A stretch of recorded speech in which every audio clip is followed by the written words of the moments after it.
ಶಾರದಾ ಗುರುಭ್ಯೋ ನಮಃ. ನಹಂ ಕರ್ತ ಬ್ರಹ್ಮಾಣಿ ಕರ್ತ. ಕುಂದಾಪುರ ಭಾಷೆ ಕೇವಲ ಒಂದು ಭಾಷೆ ಅಲ್ಲ, ಅದು ಬದುಕು ಎಂಬ ನೆಲೆಯಿಂದ ಸುಮಾರು 6 ವರ್ಷಗಳ ಹಿಂದೆ ಅದಕ್ಕೊಂದು ಪ್ರತ್ಯೇಕವಾದ ಅಸ್ಮಿತೆಯನ್ನು ಕಲ್ಪಿಸಿ ಒಂದು ಹಬ್ಬವಾಗಿಸಿ, ನಮ್ಮಲ್ಲಿ ಪ್ರತಿಯೊಂದನ್ನು ಹಬ್ಬವಾಗಿಸುವುದು ಆಶಯವಾದ ಸಂಸ್ಕಾರ. ನಾವು ಪ್ರತಿಯೊಂದನ್ನು ಹಬ್ಬವಾಗಿಸ್ತಾ ಪರ್ವವಾಗಿಸ್ತಾ ಅದನ್ನು ತುಂಬ ಮೇಲ್ಮಟ್ಟಕ್ಕೆ ಏರಿಸ್ತಾ ನಾವು ಬೆಳೆಯಬೇಕು ಅನ್ನೋ ಪೂರಕವಾಗಿ ಪ್ರತಿಯೊಂದನ್ನು ಹಬ್ಬವಾಗಿಸ್ತೇವೆ. ಆದ್ದರಿಂದಲೇ ನಮ್ಮಲ್ಲಿ ಮಕ್ಕಳನ್ನು ದೇವರು ಅಂತ ಕಾಣುತ್ತಾ ಮಕ್ಕಳನ್ನು ಬಹಳ ಎತ್ತರಕ್ಕೆ ಏರಿಸ್ತೇವೆ. ಜನ್ಮ ಕೊಟ್ಟವರನ್ನು ದೇವರು ಅಂತ ಕಾಣುತ್ತೇವೆ. ಹೊತ್ತ ನೆಲವನ್ನು ದೇವರು ಅಂತ ಕಾಣುತ್ತೇವೆ. ಆಡುವ ಅಕ್ಷರವನ್ನು ದೇವರು ಅಂತ ಕಾಣುತ್ತೇವೆ. ಈ ನೆಲೆಯಿಂದ ಭಾಷೆ ಅಕ್ಷರಾರ್ಥದಿಂದಲೂ ನಮಗೆ ದೇವರು, ಅಕ್ಷರಾರ್ಥದಿಂದಲೂ ನಮ್ಮ ಬದುಕು. ಕುಂದಾಪುರ ಎಂಬಂತಹ ಒಂದು ಶಬ್ದವೇ ಕೇವಲ ಒಂದು ಊರಾಗಿ ಉಳಿಯಲಿಲ್ಲ. ಕುಂದಾಪುರ ಅಂತ ಹೇಳಿದ ತಕ್ಷಣ ಮೊದಲು ನೆನಪಾಗುವುದೇ ಕುಂದಾಪುರದ ಭಾಷೆ. ಆದ್ದರಿಂದ ಆ ಭಾಷೆಯ ನೆಲೆಯಿಂದ ಒಂದು ಪಟ್ಟಾಂಗ ಅನ್ನುವ ಒಂದು ವೇದಿಕೆಯನ್ನು ಕಲ್ಪಿಸಿ ನಾವೊಂದು ಸ್ವಲ್ಪ ಹೊತ್ತು, ನಿಜವಾಗಿ ಪಟ್ಟಾಂಗ ಅನ್ನುವ ಶಬ್ದಕ್ಕೆ ಅರ್ಥ ಹರಟೆ, ಮಾತುಕತೆ ಅಂತ. ಆದರೆ ನಾವಿವತ್ತು ಹರಟೆಯನ್ನು ಮಾಡುವುದಿಲ್ಲ, ಮಾತುಕತೆಯನ್ನು ಮಾಡುವುದಿಲ್ಲ. ನಿಜವಾಗಿ ಒಂದು ಪ್ರಬುದ್ಧವಾದ ಚಿಂತನೆಯನ್ನು ಪಟ್ಟಾಂಗದ ಮೂಲಕ ಕೊಡುವ ಪ್ರಯತ್ನವನ್ನು ಮಾಡ್ತಾ ಇದ್ದೇವೆ. ಅದರಿಂದ ಸ್ವಲ್ಪ ಶಬ್ದದ ಉತ್ಪತ್ತಿಯನ್ನು ಆಚೆ ಈಚೆ ಮಾಡಿ ವಿಶ್ವ ಕುಂದಾಪುರ ಕನ್ನಡ ಹಬ್ಬ ಅನ್ನುವುದನ್ನು, ಕುಂದಾಪುರದ ಭಾಷೆಯನ್ನು ವಿಶ್ವದಗಲ ಏರಿಸಿ ವಿಶ್ವದಲ್ಲೊಂದು ರಾಜಭಾಷೆ ಎನ್ನುವ ಪಟ್ಟವನ್ನು ಏರಿಸುವುದಕ್ಕೆ ಅಂಗವಾಗಿ ಪಟ್ಟಾಂಗ ಅನ್ನುವ ನೆಲೆಯಿಂದ ನಾವಿವತ್ತು ಆ ಪಟ್ಟಾಂಗವನ್ನು ಮುನ್ನಡೆಸಿಕೊಡುವ ಪ್ರಯತ್ನವನ್ನು ಮಾಡುತ್ತೇವೆ. ಭಾಷೆ ಬದುಕಾಗಬೇಕು, ಬದುಕು ಭಾಷೆಯಾಗಬೇಕು. ಭಾಷೆ ಅನ್ನುವುದೇ ಕೇವಲ ಒಂದು ಸಂವಹನಕ್ಕಾಗಿರುವುದಲ್ಲ. ಭಾಷೆ ಅನ್ನೋದು ಭಾವನೆಗಳ ಉತ್ಪತ್ತಿ, ಭಾವನೆಗಳ ಅಭಿವ್ಯಕ್ತಿಗಾಗಿರುವುದು. ಭಾಷೆ ಎನ್ನುವ ಶಬ್ದವೇ ಸಂಸ್ಕೃತದ ಭಾಷೆ ಎನ್ನುವಂಥ ಉತ್ಪತ್ತಿಯಿಂದ ಪ್ರಯೋಗಗೊಂಡದ್ದು. ಅದರ ಅರ್ಥವೇ ಬದುಕು ಅಂತ ಒಂದು ಸೂತ್ರ. ಇಂಗ್ಲೀಷ್ನ ಲ್ಯಾಂಗ್ವೇಜ್ಗೆ ಸಮಾನಾರ್ಥಕವಾಗಿ ನಾವು ಬಳಸ್ತೇವೆ. ಇಂಗ್ಲೀಷ್ನ ಲ್ಯಾಂಗ್ವೇಜ್ ಕೂಡ ಲ್ಯಾಟಿನ್ನ ಶಬ್ದದಿಂದ ಉತ್ಪತ್ತಿಗೊಂಡದ್ದು. ಅದು ನಾಲಗೆ ಅನ್ನುವ ಒಂದು ಮೂಲ ಶಬ್ದದಿಂದ, ಲ್ಯಾಟಿನ್ನ ಲಿಂಗ್ ಎನ್ನುವಂಥ ಒಂದು ಶಬ್ದದಿಂದ ಉತ್ಪತ್ತಿಗೊಂಡದ್ದು. ಅಂದರೆ ನಾಲಗೆಯ ಮೇಲೆ ನಲಿದಾಡಬಹುದಾದದ್ದು ಭಾಷೆ, ನಾಲಗೆಯ ಮೇಲೆ ನಲಿದಾಡುವಂಥದ್ದು ಭಾಷೆ, ನಾಲಗೆಯನ್ನು ನಲಿದಾಡಿಸುವುದು ಭಾಷೆ. ಆ ನೆಲೆಯಿಂದ ಕುಂದಾಪುರ ಕನ್ನಡ ಅನ್ನುವಂಥದ್ದು, ನಾನು ಇಷ್ಟೊತ್ತು ತುಂಬ ಸ್ವಚ್ಛ ಕನ್ನಡದಲ್ಲಿ ಮಾತಾಡ್ತಾ ಇದ್ದೇನೆ. ಆದರೆ ಕುಂದಾಪುರ ಕನ್ನಡ ಅಂತ ಹೇಳಿದ ತಕ್ಷಣ ನಮಗೆ ಅತ್ಯಂತ ಆಪ್ಯಾಯವಾಗಬೇಕು ಅಂತಾದರೆ ಈ ಸ್ವಚ್ಛ ಕನ್ನಡ ಅಲ್ಲ, ಇದರ ಆಚೆ ಇರುವ ಕುಂದಾಪುರ ಕನ್ನಡ ಒಳಗಿಂದ ಬರಬೇಕು. ಆ ಕ್ಷಣದಲ್ಲಿ ನಮಗೆ ತುಂಬ ಆಪ್ಯಾಯಮಾನ ಅಂತ ಅನ್ನಿಸ್ತದೆ. ಇದು ನಾವು ತುಂಬ ವೇದಿಕೆಗೆ ಬೇಕಾದ ಭಾಷೆಯಾಗಿ ಕಾಣಿಸಿಕೊಳ್ತದೆ. ವೇದಿಕೆಯಿಂದ ಕೆಳಗಿಳಿದ ತಕ್ಷಣ ನಮಗೆ ಕುಂದಾಪುರ ಕನ್ನಡವೇ ಆಪ್ಯಾಯ ಆಗುತ್ತದೆ. ತುಂಬ ಶಾಸ್ತ್ರೀಯವಾದ, ಅದರ ಬಗ್ಗೆ ನಾವು ಚಿಂತನೆ ಮಾಡಲಿಕ್ಕಿದ್ದೇವೆ. ಆದರೆ ಪ್ರಾಸ್ತಾವಿಕವಾಗಿ ಪೂರ್ವವಾಗಿ ಹೇಳ್ತಾ ಇದ್ದೇನೆ, ತುಂಬ ಶಾಸ್ತ್ರೀಯವಾದ, ತುಂಬ ಉಚ್ಛ್ರಾಯ ಸ್ಥಿತಿಯಲ್ಲಿರುವಂತಹ ಒಂದು ಭಾಷೆ ಕುಂದಾಪುರ ಕನ್ನಡ. ದ್ರಾವಿಡ ಭಾಷೆಗಳಿಂದ ಮೂಲವಾಗಿ ನಾವು ಸ್ವೀಕರಿಸಿದ ಭಾಷೆ. ಕುಂದಾಪುರ ಕನ್ನಡದಲ್ಲಿರುವಂಥ ಕೆಲವಷ್ಟು ಪ್ರಯೋಗಗಳು ಜಾಗತಿಕವಾಗಿ ಕೆಲವು ಭಾಷೆಗಳಲ್ಲಿ ಮಾತ್ರ ಪ್ರಯೋಗಿಸಲ್ಪಡುವಂತಹ ವ್ಯಾಕರಣ ನಿಯಮಗಳು ಮತ್ತು ಉದ್ಗಾರಗಳು ಕುಂದಾಪುರದಲ್ಲಿದೆ. ಒಂದು ಸಣ್ಣ ಉದಾಹರಣೆ ಕೊಡಬೇಕು ಅಂದರೆ, ಆಶ್ಚರ್ಯ ಸೂಚಕವಾಗಿ ನಾವು ಬಳಸುವ ಕುಂದಾಪುರ ಕನ್ನಡದ ಶಬ್ದ ಅಥವಾ ಒಂದು ಪ್ರಯೋಗ ಹೈ ಅಂತ ಬಳಸ್ತೇವೆ ನಾವು. ಒಂದು ಕಂಡ ತಕ್ಷಣ ಹೈ ಅಲ್ಕಣ, ಹೈ ಎಲ್ಕಣ, ಹೈ ಅವ ಬಂದ. ಹೈ ಅನ್ನುವಂಥದ್ದು ಅನುಸ್ವಾರ ಮತ್ತು ವಿಸರ್ಗಗಳಿಂದ ಬಳಸುವಂಥ ಒಂದು ಶಬ್ದ ಬಹುತೇಕ ಭಾಷೆಗಳಲ್ಲಿ ಇಲ್ಲ. ಆದ್ದರಿಂದ ಸಂಸ್ಕೃತದಿಂದ ಭೂಯಿಷ್ಠವಾದ ಭಾಷೆ, ದ್ರಾವಿಡದಿಂದ ಭೂಯಿಷ್ಠವಾದ ಭಾಷೆ, ಬಹಳ ಶ್ರೀಮಂತವಾದ ಭಾಷೆ ಸಂಸ್ಕೃತದ ಭಾಷೆ. ಪ್ರಾಯಶಃ ಒಂದು 10-15 ವರ್ಷಗಳ ಹಿಂದೆ ಕುಂದಾಪುರ ಕನ್ನಡ ಭಾಷೆ ಮಾತಾಡುವುದೇ ಕೀಳರಿಮೆ ಅನ್ನುವ ಒಂದು ವಸ್ತುಸ್ಥಿತಿ ಕುಂದಾಪುರದವರಾದ ನಮಗಿತ್ತು. ಕುಂದಾಪುರ ಭಾಷೆ ಮಾತಾಡೋದಂದ್ರೆ 4 ಜನ ಸೇರಿದಾಗ ಕುಂದಾಪುರ ಕನ್ನಡ ಮಾತಾಡ್ತಿರ್ಲಿಲ್ಲ. ಮನೆ ಮಕ್ಕಳಿಗೆ ಕುಂದಾಪುರ ಕನ್ನಡ ಅಲ್ಲದೇ ಇರುವ ಕನ್ನಡವನ್ನು ಮಾತಾಡಿಸ್ತಾ ಇದ್ದು ನಮಗಿದ್ದ ಕೀಳರಿಮೆ. ಸಹಜವಾಗಿ ನಾವು ಭಾರತೀಯರು ಒಂದು ಆತ್ಮವಿಮರ್ಶೆಯನ್ನು ಮಾಡಿಕೊಳ್ಬೇಕು. ನಮಗೆ ಯಾವಾಗಲೂ ಹಾಗೆ, ಚಂದ ಸೀರೆ ಉಟ್ಟವಳನ್ನು ಅಮ್ಮ ಅಂತ ಕರೆದ ಅಭ್ಯಾಸ. ನಮ್ಮಮ್ಮ ಹರಿದು ಸೀರೆ ಉಟ್ಟರೆ ಪರಿಚಯ ಮಾಡಿಸ್ಲಿಕ್ಕೆ ಸ್ವಲ್ಪ ಹಿಂಜರಿಕೆ. ಹಾಗೆ ಕುಂದಾಪುರ ಕನ್ನಡದ ಬಗ್ಗೆ ಕೀಳರಿಮೆ ನಮಗೆ ಇತ್ತು. ಅದನ್ನು ತೊಡೆದು ಹಾಕುವಲ್ಲಿ, ಕುಂದಾಪುರ ಕನ್ನಡದ ಶ್ರೀಮಂತಿಕೆಯನ್ನು ವಿಶ್ವದಗಲ ವ್ಯಾಪಿಸುವಲ್ಲಿ ಭಾರತ ಮಾತ್ರ ಅಲ್ಲ, ಹೊರದೇಶದಲ್ಲಿ ವಿದೇಶದಲ್ಲಿದ್ದವರು ಕುಂದಾಪುರ ಕನ್ನಡದ ಆಚರಣೆಯನ್ನು ಮಾಡುವುದಕ್ಕೆ ಕಾರಣ ಆದದ್ದು ವಿಶ್ವ ಕುಂದಾಪುರ ಕನ್ನಡ ದಿನಾಚರಣೆ. ಇದನ್ನು ಅಭಿಮಾನದಿಂದ, ಧನ್ಯತೆಯಿಂದ ಕುಂದಾಪುರದವರಾದ ನಾವು ಕೃತಜ್ಞತೆಯನ್ನು ಅರ್ಪಿಸಬೇಕು. ಆ ನೆಲೆಯಿಂದ ಈ ಪ್ರತಿಷ್ಠಾನ, ಇದಕ್ಕೆ ಸಹಯೋಗವನ್ನಿತ್ತ ಸಕಲರನ್ನು ಕೂಡ ಕುಂದಾಪುರದವರ ನಾವು ಧನ್ಯತೆಯಿಂದ ಕಾಣಿಕೊಳ್ಳುತ್ತಾ, ನಮ್ಮೊಂದಿಗಿಬ್ಬರು ಸಂಪನ್ಮೂಲ ವ್ಯಕ್ತಿಗಳಿದ್ದಾರೆ. ಓಂ ಗಣೇಶ್ ಅವರನ್ನು ಪರಿಚಯಿಸಬೇಕು ಅಂತಿಲ್ಲ. ಸುಮಾರು 40 ವರ್ಷಗಳಿಂದ ಈಚೆ ನಾಡು ಕಂಡ ಶ್ರೇಷ್ಠ ಚಿಂತಕನಾಗಿ, ಒಳ್ಳೆಯ ವಾಗ್ಮಿಯಾಗಿ, ಕನ್ನಡ ಭಾಷೆಗಾಗಿ, ಕನ್ನಡ ಸಂಸ್ಕೃತಿಗಾಗಿ, ವಿಶೇಷವಾಗಿ ಕುಂದಾಪುರ ಕನ್ನಡ ಭಾಷೆ ಮತ್ತು ಸಂಸ್ಕೃತಿಗಾಗಿ ಸುಮಾರು 4 ದಶಕಗಳ ತನ್ನ ಬದುಕನ್ನು ಮೀಸಲಿಟ್ಟಂತಹ ಒಬ್ಬ ಅಕ್ಷರ ಸಂತ. ಆದ್ದರಿಂದ ಅಂತಹ ಓಂ ಗಣೇಶ್ ಸರ್ ನಮ್ಮ ಜೊತೆ ಇವತ್ತು ಈ ಪಟ್ಟಾಂಗದ ಸಭೆಯಲ್ಲಿರುವುದು ನಮಗೆ ತುಂಬ ಧನ್ಯತೆಯನ್ನು ಒದಗಿಸಿಕೊಟ್ಟಿದೆ. ನಿಮಗೆ ಎಲ್ಲರ ಪರವಾಗಿ ನಾನು ವಿದ್ಯುಕ್ತವಾದ ಒಂದು ಸ್ವಾಗತವನ್ನು ಕೋರಿಕೊಳ್ತಾ ಇದ್ದೇನೆ. ಇಷ್ಟು ಎತ್ತರಕ್ಕೆ ವಿಶಾಲವಾಗಿ ಬೆಳೆದು ನಿಂತಹ ವಿಶ್ವಕುಂದಾಪುರ ಕನ್ನಡ ಆಚರಣೆಯ ಬೀಜಾಂಕುರವನ್ನು ಮಾಡಿದವರು ವಸಂತ್ ಗಿಳಿಯಾರ್. ಅವರೊಟ್ಟಿಗೆ ಉದಯ ಮಾಸ್ಟರ್ ಇದ್ದಾರೆ. ಅವರಿಬ್ಬರು ಸೇರಿ ಬೀಜಾಂಕುರವನ್ನು ಮಾಡಿದರು. ಯಾವಾಗಲೂ ಬೀಜವಾಪನವನ್ನು ಮಾಡುವಾಗ ಅದೆಷ್ಟು ದೊಡ್ಡ ಮರ ಆಗ್ತದೆ ಅನ್ನುವ ಕಲ್ಪನೆ ಬೀಜವಾಪನ ಮಾಡಿದವನಿಗೂ ಇರುವುದಿಲ್ಲ, ಇದು ಸಹಜ. ಆದರೆ ಗಿಳಿಯಾರಿಗೆ ಪ್ರಾಯಶಃ ಒಂದು ದೊಡ್ಡ ಕ್ರಾಂತದೃಷ್ಟಿ ಇತ್ತು. ಇದಿಷ್ಟು ಎತ್ತರ ಬೆಳೆದೀತು ಅನ್ನುವ ಕಲ್ಪನೆ ಇದ್ದದ್ರಿಂದಲೇ ಕೋಟದಲ್ಲಿ ಒಂದು ಬೀಜವಾಪನವನ್ನು ಮಾಡಿದರು. ಆ ಬೀಜವಾಪನ ಮಾಡಿದ್ದ ಅಂಕುರಿಸಿ ಟಿಸಿಲೊಡೆದು ಪಲ್ಲವಿಸ್ತಾ ಅದರ ಶಾಖೋಪಶಾಖೆಗಳು ಬೆಂಗಳೂರು ಸಹಿತವಾಗಿ ಭಾರತದ ಬೇರೆ ಬೇರೆ ನಗರಗಳು, ಅಲ್ಲಿಂದ ದೇಶ ವಿದೇಶಗಳವರೆಗೆ ಶಾಖೋಪಶಾಖೆಗಳು ವಿಸ್ತರಿಸುವಷ್ಟು ದೊಡ್ಡ ವಿಶ್ವಕುಂದಾಪುರ ಆಚರಣೆ ಬೆಳೆದು ನಿಂತಿದೆ. ಅದಕ್ಕೆ ಮೂಲ ಸ್ಪಂದವಾದಂಥ ವಸಂತ ಗಿಳಿಯಾರರು ಒಳ್ಳೆಯ ಪತ್ರಕರ್ತ, ಒಳ್ಳೆಯ ಭಾಷೆಯ ಮೇಲೆ ಹಿಡಿತ ಇದ್ದವರು, ಕುಂದಾಪುರ ಕನ್ನಡಕ್ಕಾಗಿ ದುಡಿದವರು, ಕುಂದಾಪುರ ಭಾಗದ ಎಲ್ಲ ಚಳುವಳಿಗಳಲ್ಲಿ, ಎಲ್ಲ ಪ್ರತಿಭಟನೆಗಳಲ್ಲಿ ಆಗಬೇಕಾದ್ದನ್ನು ಮಾಡಿಸುವಲ್ಲಿ ಮುಂಚೂಣಿಯಲ್ಲಿ ನಿಂತಹ ಒಬ್ಬರು ನಾಯಕರು. ಅವರು ನಮ್ಮೊಂದಿಗಿದ್ದಾರೆ. ಅವರನ್ನು ವಿದ್ಯುಕ್ತವಾಗಿ ಸ್ವಾಗತವನ್ನು ಮಾಡಿಕೊಳ್ತಾ ಇದ್ದೇನೆ. ನೇರವಾಗಿ ಪಟ್ಟಾಂಗದಕ್ಕೆ ನಾವು ಇಳೀತಾ ಇದ್ದೇವೆ. ಮೊದಲನೇದಾಗಿ ಓಂ ಗಣೇಶರ್ ಅವರಿಗೆ ನಾನು ಪಟ್ಟಾಂಗದ ವಿಷಯವನ್ನು ಹಸ್ತಾಂತರಿಸ್ತಾ ಇದ್ದೇನೆ. ಪಟ್ಟಾಂಗದ ಸ್ವರೂಪವೇ ಸುಮಾರು ಇನ್ನೊಂದು 3/4 ಗಂಟೆ 1 ಗಂಟೆ ನಾವು ಒಂದಷ್ಟು ವಿಷಯವನ್ನು ಮಾತಾಡುತ್ತೇವೆ. ಯಾವ ಫ್ರೇಮ್ವರ್ಕ್ ಇಲ್ಲದೆ, ಯಾವುದೇ ವಿದ್ಯುಕ್ತವಾದ ಹೀಗೆ ನಡೆಯಬೇಕು ಅಂತ ಇಲ್ಲದೆ, ಒಂದಷ್ಟು ಚಿಂತನೆಗಳನ್ನು ಕುಂದಾಪುರದ ಬಗ್ಗೆ, ಕುಂದಾಪುರ ಭಾಷೆಯ ಬಗ್ಗೆ ನಾವು ಹಂಚಿಕೊಳ್ತೇವೆ. ಅದಷ್ಟೇ ಇಡೀ ಪಟ್ಟಾಂಗದ ವಿಸ್ತೃತವಾದ ರೂಪ. ಮೊದಲನೇದಾಗಿ ನಾನು ಓಂ ಗಣೇಶ್ ಸರ್ ಅವರಿಂದ ಪ್ರಾರಂಭಿಸ್ತೇನೆ. ಸರ್, ನಮ್ಮ ಇಡೀ ಕುಂದಾಪುರ ಅನ್ನುವಂಥದ್ದೇ ನಾವೀಗ ಸುಮಾರು ಬ್ರಹ್ಮಾವರದಿಂದ ತೊಡಗಿ ಬೈಂದೂರಿನವರೆಗೆ, ಉತ್ತರ ಕನ್ನಡದ ಬಾರ್ಡರ್ನವರೆಗೆ, ಈ ಕಡೆ ಉಡುಪಿ ಜಿಲ್ಲೆಯಲ್ಲಿ ಬ್ರಹ್ಮಾವರ ತಾಲೂಕಿನಿಂದ ಎಲ್ಲ ಕುಂದಕನ್ನಡ ಮಾತಾಡುವವರನ್ನು ಕುಂದಾಪುರ ಕನ್ನಡದವರು ಅಂತ ಸ್ಥೂಲವಾಗಿ ಕರೆದು ಬಿಡ್ತೇವೆ. ಆದರೆ ವಾಸ್ತವವಾಗಿ ಕುಂದಾಪುರ ಅನ್ನುವಂಥದ್ದು ಕೇವಲ ಒಂದು ಊರು ಮಾತ್ರ, ಒಂದು ಸಣ್ಣ ಸೀಮಿತದ ಕುಂದಾಪುರ. ಅದರೊಳಗೂ ತುಂಬ ಉಂಟು. ಶಾಸ್ತ್ರಿ ಸರ್ಕಲ್ ಬೇರೆ ಉಂಟು, ಒಡೆಯರ್ ಹೋಬಳಿ ಬೇರೆ ಉಂಟು, ಆಚೆ ಈಚೆ ಎಲ್ಲ ಬೇರೆ ಆಗ್ತಾ ಹೋಗ್ತದೆ. ಆದರೆ ಕುಂದಾಪುರ ಅನ್ನೋ ಒಂದು ಶಬ್ದ ಇವತ್ತು ಕೇವಲ ಕುಂದಾಪುರಕ್ಕೆ ಸೀಮಿತವಾಗದೆ ಸುಮಾರು ಬ್ರಹ್ಮಾವರದಿಂದ ಬೈಂದೂರದವರೆಗೆ ವ್ಯಾಪಿಸಿದೆ. ನಾವು ಕುಂದಾಪುರದವರು ಅಂತ ಹೆಮ್ಮೆಯಿಂದ ಹೇಳುವಾಗ ಕುಂದಾಪುರದಲ್ಲಿ ಇರುವುದಿಲ್ಲ. ನಾವು ಕುಂದಾಪುರದ ಕಟ್ಟ ಕಡೆಯೇ ಎಲ್ಲಿಯೋ ಕೊಡಚಾದ್ರಿಯ ಕೆಳಗೆ ನಿಟ್ಟೂರಿನ ಮೇಲತ್ತೋ ಯಾವುದೋ ಊರಿನಲ್ಲಿ ಜಡ್ಕಲ್ನ ಆಚೆ ಈಚೆ ಇರ್ತೇವೆ, ಅಥವಾ ಈಚೆ ಹೊಸನಗರ ತಾಲೂಕಿಗೆ ಎಂಟ್ರಿ ಆಗುವಲ್ಲಿ ಹೊಸಂಗಡಿಯಿಂದ ಮುಂದೆ ಎಡಮಗೆಯೋ ಅಲ್ಲೆಲ್ಲೋ ಇರ್ತೇವೆ. ಎಲ್ಲಿಯೋ ಒಳಗೆ ತುಂಬ ಒಳಗಿರುವಂಥ ನಾವು ಕುಂದಾಪುರದವರು ಅಂತ ಹೆಮ್ಮೆಯಿಂದ ಅಭಿಮಾನದಿಂದ ಹೇಳಿಕೊಳ್ತೇವೆ. ಈ ಕುಂದಾಪುರ ಅನ್ನುವಂಥ ಒಂದು ಪರಿಸರವೇ ನಿನ್ನೆ ಮೊನ್ನೆ ಕಾಣಿಸಿಕೊಂಡದ್ದಲ್ಲ, ಬಹಳ ಹಿಂದಿನಿಂದ, ಬಹಳ ಪರಂಪರೆಯಿಂದ ಕಾಣಿಸಿಕೊಂಡಿದೆ. ಅದರಿಂದ ಒಂದು ಕುಂದಾಪುರ ಅನ್ನುವಂತಹ ಪರಿಸರದ ಬಗ್ಗೆ ನಮ್ಮ ಇತಿಹಾಸ ಬೇಡ, ಅದಕ್ಕಿಂತಲೂ ಸ್ವಲ್ಪ ಹಿಂದೆ ಹೋದರೆ, ಇತಿಹಾಸಕ್ಕೂ ನಿಲುಕದೇ ಇದ್ದಂತಹ ಒಂದನ್ನು ಯೋಚಿಸಿದರೆ ಕುಂದಾಪುರದ ಬಗ್ಗೆ ನಿಮಗೆ ಏನು ಅನ್ನಿಸ್ತದೆ, ಕುಂದಾಪುರದ ಉತ್ಪತ್ತಿ ಹೇಗಾಗಿರ್ಬೋದು, ಕುಂದಾಪುರ ಅನ್ನುವಂಥ ಒಂದು ಪರಿಸರದ ಮೇಲೆ ಎಂಥವರ ಪ್ರಭಾವ ಆಗಿರ್ಬೋದು, ಇದನ್ನು ಸ್ವಲ್ಪ ವಿಸ್ತೃತವಾಗಿ ಹೇಳ್ತೀರಾ? ನಮಸ್ಕಾರ. ಬಹುಶಃ ನನಗೆ ರೋಮಾಂಚನ ವೇದಿಕೆ ಮೇಲೆ ಆಗಿದ್ದು 2 ಬಾರಿ.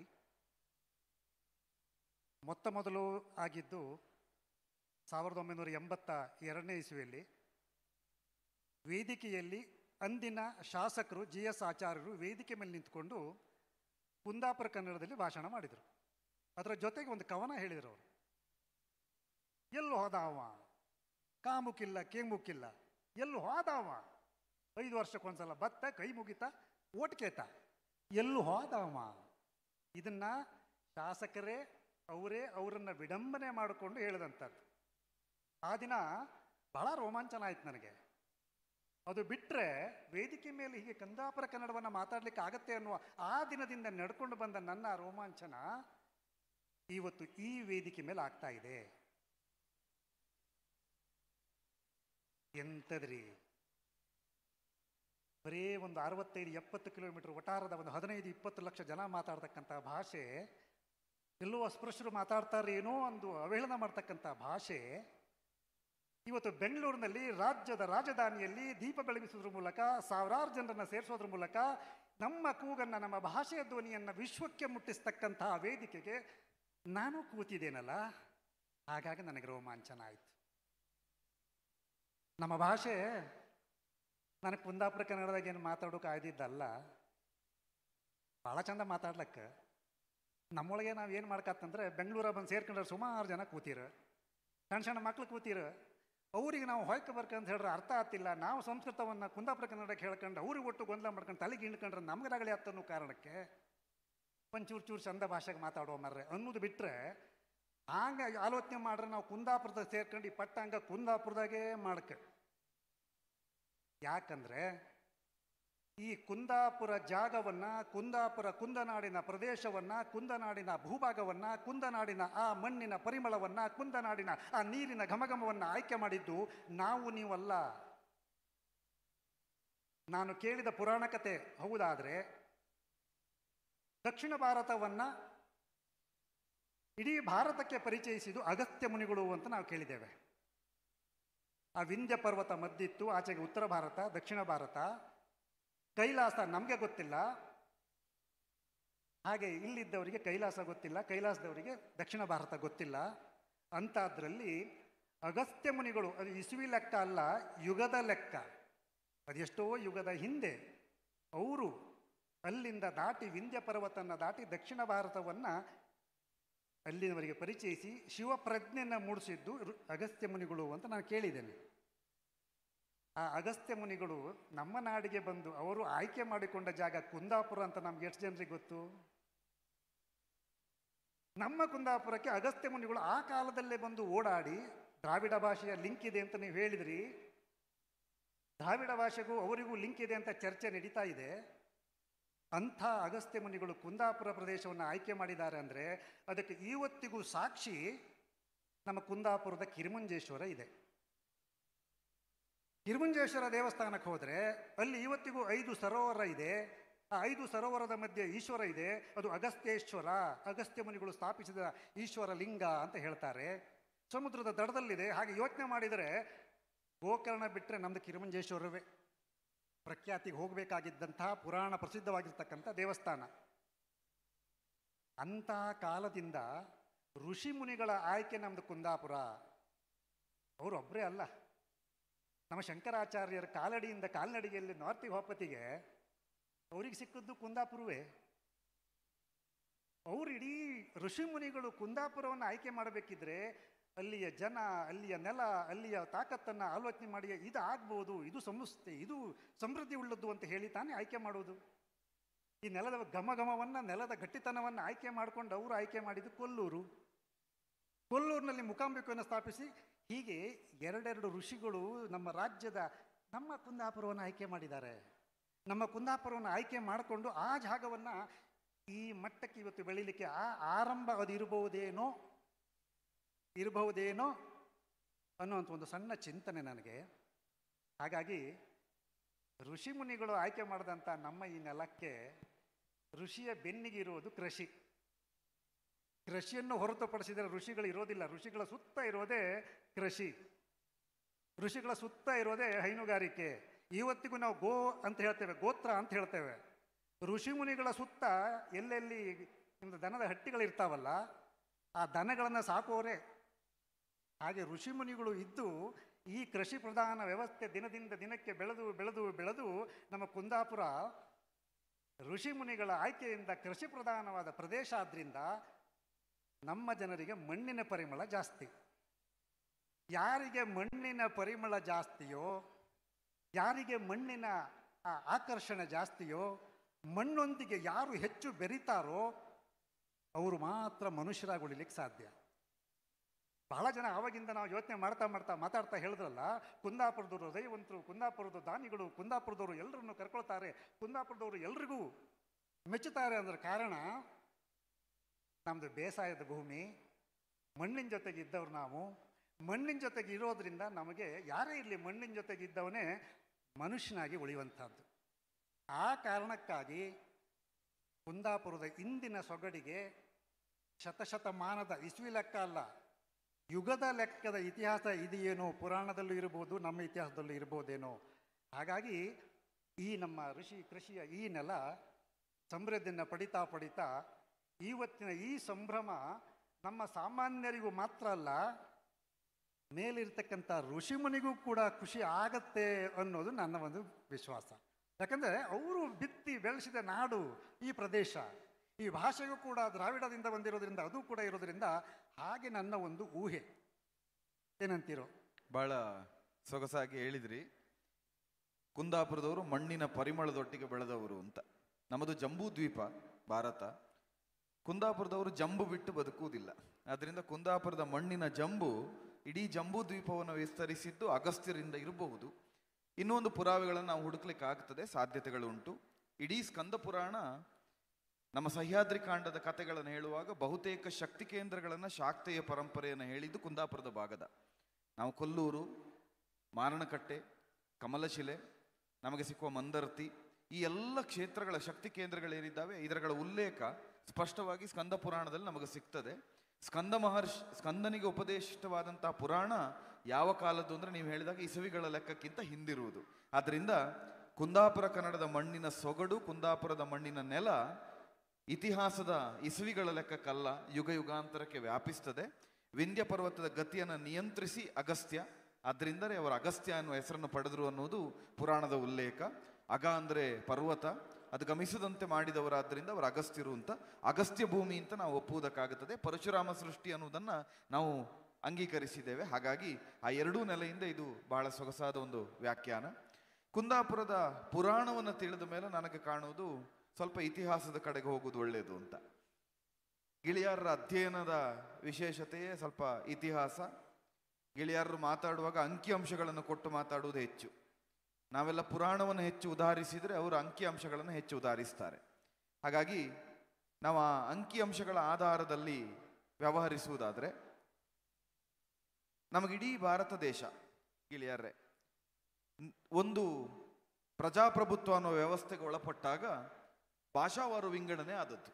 ಕನ್ನಡ ಮಾತಾಡುವವರನ್ನೆಲ್ಲ ಕರ್ನಾಟಕಕ್ಕೆ ಅಂತ, ತೆಲುಗು ಮಾತಾಡುವವರನ್ನ ತೆಲುಗು ದೇಶವಾಗಿ ಆಂಧ್ರ ಅಂತಲೋ, ತಮಿಳು ಮಾತಾಡುವವರನ್ನು ತಮಿಳುನಾಡು ಅಂತಲೋ, ಮಲಯಾಳಂ ಮಾತಾಡುವವರನ್ನು ಕೇರಳ ಅಂತಲೋ, ಒಡಿಸ್ಸಾ ಭಾಷೆ ಮಾತಾಡುವವರನ್ನು ಒಡಿಸ್ಸಿಗಳನ್ನು ಒಡಿಸ್ಸಾ ಅಂತಲೋ, ಹೀಗೆಲ್ಲ ಪಂಜಾಬಿ ಮಾತಾಡುವವರಿಗೆ ಪಂಜಾಬು, ಈ ರೀತಿ ಭಾಷಾವಾರು ಪ್ರಾಂತ್ಯಗಳನ್ನೇ ಪ್ರಧಾನವಾಗಿ ಭಾಷೆಯ ಮೇಲೆ ರಾಜ್ಯದ ನಿರ್ಮಾಣ ಆಯಿತು. ನಾವು ಅದನ್ನೇ ಕರ್ನಾಟಕಕ್ಕೆ ಅಳವಡಿಸಿದರೆ ಕುಂದಗನ್ನಡವನ್ನು ಮಾತಾಡುವವರನ್ನು ಕುಂದಾಪುರ ಅಂತ ಒಂದು ಸೀಮೆಯಾಗಿ ನಾವು ಸ್ವೀಕರಿಸಿದ್ದು. ಈಗ ಇಡೀ ದೇಶದ ಚಿತ್ರಣ ನಾನು ಯಾಕೆ ಹೇಳಿದೆ ಅಂದರೆ, ದೇಶದ ದೊಡ್ಡ ನಮಗೆ ಕಾಣುವ ಇತಿಹಾಸ ಅಂತ ಹೇಳಿದ್ರೆ ಸ್ವಾತಂತ್ರ್ಯದ ಹೋರಾಟ. ನಾವು ಸ್ವಾತಂತ್ರ್ಯ ಪಡೆದುಕೊಂಡು ಅಂತ, ಇತಿಹಾಸದಲ್ಲಿ ಚಳುವಳಿ, ಇತಿಹಾಸದಲ್ಲಿ ಪಾಲ್ಗೊಂಡು ದೇಶವ್ಯಾಪಿ ಪ್ರತಿಭಟನೆಗಳನ್ನು ಮಾಡಿ ಸ್ವಾತಂತ್ರ್ಯವನ್ನು ಪಡ್ಕೊಂಡು ಅಂತ. ಸ್ವಾತಂತ್ರ್ಯಕ್ಕಾಗಿ ಹೋರಾಡಿದವರು ಕಾಶ್ಮೀರದ ತುತ್ತ ತುದಿಯಿಂದ ಕನ್ಯಾಕುಮಾರಿಯವರೆಗೆ ಎಲ್ಲರೂ ಪಾಲ್ಗೊಂಡಿದ್ರು. ಅಖಂಡವಾದ ಭಾರತ ಸ್ವಾತಂತ್ರ್ಯೋತ್ಸವದಲ್ಲಿ ಹೋರಾಡಿತ್ತು ಅಂತ. ನನಗೊಂದು ಸಣ್ಣ ಕುತೂಹಲ ಏನು ಅಂತ ಹೇಳಿದರೆ, ನಮ್ಮ ಕುಂದಾಪುರ ಭಾಗದಲ್ಲಿ ಅಂಥ ಚಳುವಳಿಗಳು ನಡೆದಿತ್ತೆ. ಕುಂದಾಪುರ ಭಾಗದಲ್ಲಿ ಅಂತಹ ಮುಂಚೂಣಿಯಲ್ಲಿ ನಿಂತವರು, ಹೋರಾಟ ಮಾಡಿದವರು, ಸ್ವಾತಂತ್ರ್ಯಕ್ಕಾಗಿ ತೊಡಗಿಸಿಕೊಂಡವರು ಇದ್ದಾರೋ?